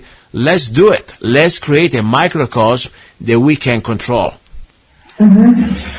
So I think it's very important. The first of all, we can start to change what we eat or what we don't eat, or what type of way we spend our money, They're right there. Exactly. Point number 10, support sovereignty and local government. I believe that exactly the antithesis of the New World Order is decentralization of power. After all, what is the New World Order? It's a global, centralized structure of power that was pretty much the dream of Hitler. I mean, the European community is an example. The European community is a Hitler's dream. You have a centralized, unelected group of bureaucrats that pretty much dictate the life of all the rest of Europe. So you must support sovereignty and local governments. And that's why I say, whenever you can in your life, no matter where you live, if you live in Scotland or if you live in Europe, if you live in Italy, if you live in America, support the idea of local, decentralized government. Because everything that is centralized means also centralized tyranny. Okay? So that's say no to the United Nations, say no to organizations like the European Community, and try to always find that smaller government is always better because it's closer to the people. That's the idea. Point 11, something that I know that you're very aware of that, Barbara. Grow your own food, and if you cannot, at least try to eat GMO-free and organic. Because after all, the New World Order hates us, when we are independent. They really want us dependent to the system. That's why there are more and more city ordinances or regulations that they pretty much try to deny the rights of the people to grow your own food. But then they want to use the GMO as the new bioweapon that we know very well they sterilize and kill humanity. Well, what do you think about that? How is it going now in Europe with the GMO story? I know many European countries, they are revolting against Monsanto. What can you tell us? Okay, so I think that the situation in Europe is a little better than in the United States regarding the organic and GMO issue. Because as you know, of course, in Italy, food is very important. Yeah. So the Italians, most Italians are very aware about the GMO issue, but you have to be very careful because you could buy, for example, organic cheese, but then you have to look at what did the cow eat? Did the cow eat GMO grain? Yeah, you're right. It's very, very important. So it's all very, very complicated, and it's a very important issue. Of course, it's always good to eat the best food possible if you have the chance. It's the most important thing in your budget is food. And I said that exactly. And I said this many times in the past. Unfortunately, the GMO, it is not just some fancy hippie things. It's scientifically proven by several universities around the world. GMO food is proven that when you feed lab rats in the few generations, 4 or 5 generations of lab rats eating just GMO grains, they become all full of tumors and sterile in just few generations. Doesn't take much for a rat to. So this is exactly what they're doing to us. And it's not just by accident, my opinion, based on facts. It is not just because they want to make an extra dollar. This is part of the globalists to control the seeds. Who control the seeds is a master. That means when you have a GMO seed that is sterile, you cannot just keep growing it out of your own seed. You need to go back to the master to create food. And then you need to, of course, buy it. And more important, you eating something that is poisonous to you, and is going to sterilize us. So that's their plan. Trust me, Rockefeller and the globalists do not eat GMO food. Monsanto itself, in their own little cafeteria, they are not allowed to have GMO food, okay? So that's the point. Anyway, number 12, say no to vaccines, okay? The globalists, they are obsessed with vaccines. So much that, I have people like the arrogant bastard like Bill Gates, that you can see his video telling us on our face that they are using vaccines to control the population. So, yes. And, I could do a show just about the vaccines, but all I can tell you now, the keyword, check it out. Vaccines are filled with mercury, and there are many other poisons. And more important, remember, use your brain. Why do you think vaccine manufacturers have immunity from our own governments, from liability, if their product you think is so good? Okay? So and why do you think the government are trying to make it mandatory? Look the autistic numbers of infants that they are skyrocketing around the world wherever vaccines is being enforced, vaccination is being enforced. So it's very important. I really believe that is the way they're going to try to kill us, and we can resist.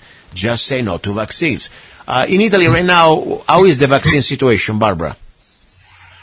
Well, unfortunately, people are very up on, keen on the flu vaccine, which I read recently has been proven not to be effective. And it actually, I saw the literature which is inside the vaccine package. It said that it's proven not to be effective on this in little writing, and it also says what's in the vaccine and the little writing in that paper that's inside the medical package. Exactly. There's also the women's virus. I believe it's called the HPV virus or whatever it's called for women with cervical cancer. There's a lot of publicity for that. At the moment, vaccinations are not compulsory for children at schools, but I think that they're voting on that, or they have voted on that recently. Yeah. And of course, it's not a democratic choice. The government, the politicians, who are mostly men, and who are overpaid and don't do enough for money that they make, they are voting on the issue which they have nothing, they don't know anything about, and they're not informed. And I can tell you personally, Gianluca, my own experience is that I had a vaccination myself in 1992, and I had an allergic reaction to it, and I had to go to the hospital. Wow. And I was dismissed after a few hours. Wow. But six months after I had that vaccination, I was diagnosed with post-viral syndrome. Oh my gosh. 6 months after that, I was diagnosed with chronic fatigue syndrome, which is myalgic encephalitis. Oh my gosh. No, this is so serious because more and more people now, they're really going through the same situation. And I really believe that, unfortunately, the politicians, they are completely paid off, at least most of them, to enforce this global agenda of culling. They're calling us like we are little animals. And there's many proofs even from the CDC, the Central Disease Control of the American government here, that the vaccines, they've been contaminated with cancer viruses and many other type of agents that they're going to decrease our immune system. And this is not an accident. Even if it was an accident, it would still be manslaughter or a crime. Instead, they're doing it with impunity, and they're trying now to force it on us. So it's really a clear plan to control the population and to killing us. So I said, resist everywhere you can, and try to find a way to get out of the places. Like, for example, California now is mandatory, or homeschooling. If that's the way that you're going to try to defend your children, do that. Now, point number 13. Stay away from drugs, legal and illegals, if you can. The bottom line that the New World Order, they want you dumb and sick. Legal drugs, in my opinion, according to facts, unless very specific cases, of course, mostly are just to suppress the symptoms. They do not cure the causes of your disease. I'm not a doctor here, okay? I'm not just trying to give medical advices, but I can still use my brain, and I can see the reality. And bottom line is the chemical drugs, what they do really to you is it's just like you are riding the tiger. When you start to jump on them, you're never going to get off. And we know very well the FDA is controlled by the big pharma mafia, because the same people used to work for the big pharma, now they're on the board of the FDA. So that's a scam. About illegal drugs, I'm not going to tell you what to do with your body. It's your body. But I tell you something, though. They will use these drugs to put you in the system, to completely destroy your rights. So if you stay clean, don't give them the excuse to the government to pretty much put you in this slave system called a prison, mostly now private prisons anyway. So, and on top, don't forget, if you want to fight back tyranny, you must be clear and strong. So don't use drugs if you can. Stay away from all drugs. That's my humble personal opinion. Now, I'm not even touching point number 14. We are almost at the end of the hour, and I have 14 more points. I may continue next Sunday, but let me find the last point before I go. Point 14, find your faith, okay? I'm not here to preach or tell you what you need to believe. You believe in whatever you want, okay? But the point is, you better start to find something that is more than the physical reality that we live around. Because the New World Order, after all, wants to establish a one-world religion. And the final God that they want you to submit is the state. Of course, they also worship Lucifer. That's another reality. But I'm not telling you what to believe. It's your personal call. But I tell you something, Barbara. If it wasn't for my personal faith, I could not find enough strength to face and to understand, and more important, to endure what I'm enduring now after we know what we know. Because otherwise you go crazy here, seriously. Yeah. So whatever faith you have out there, find your own faith.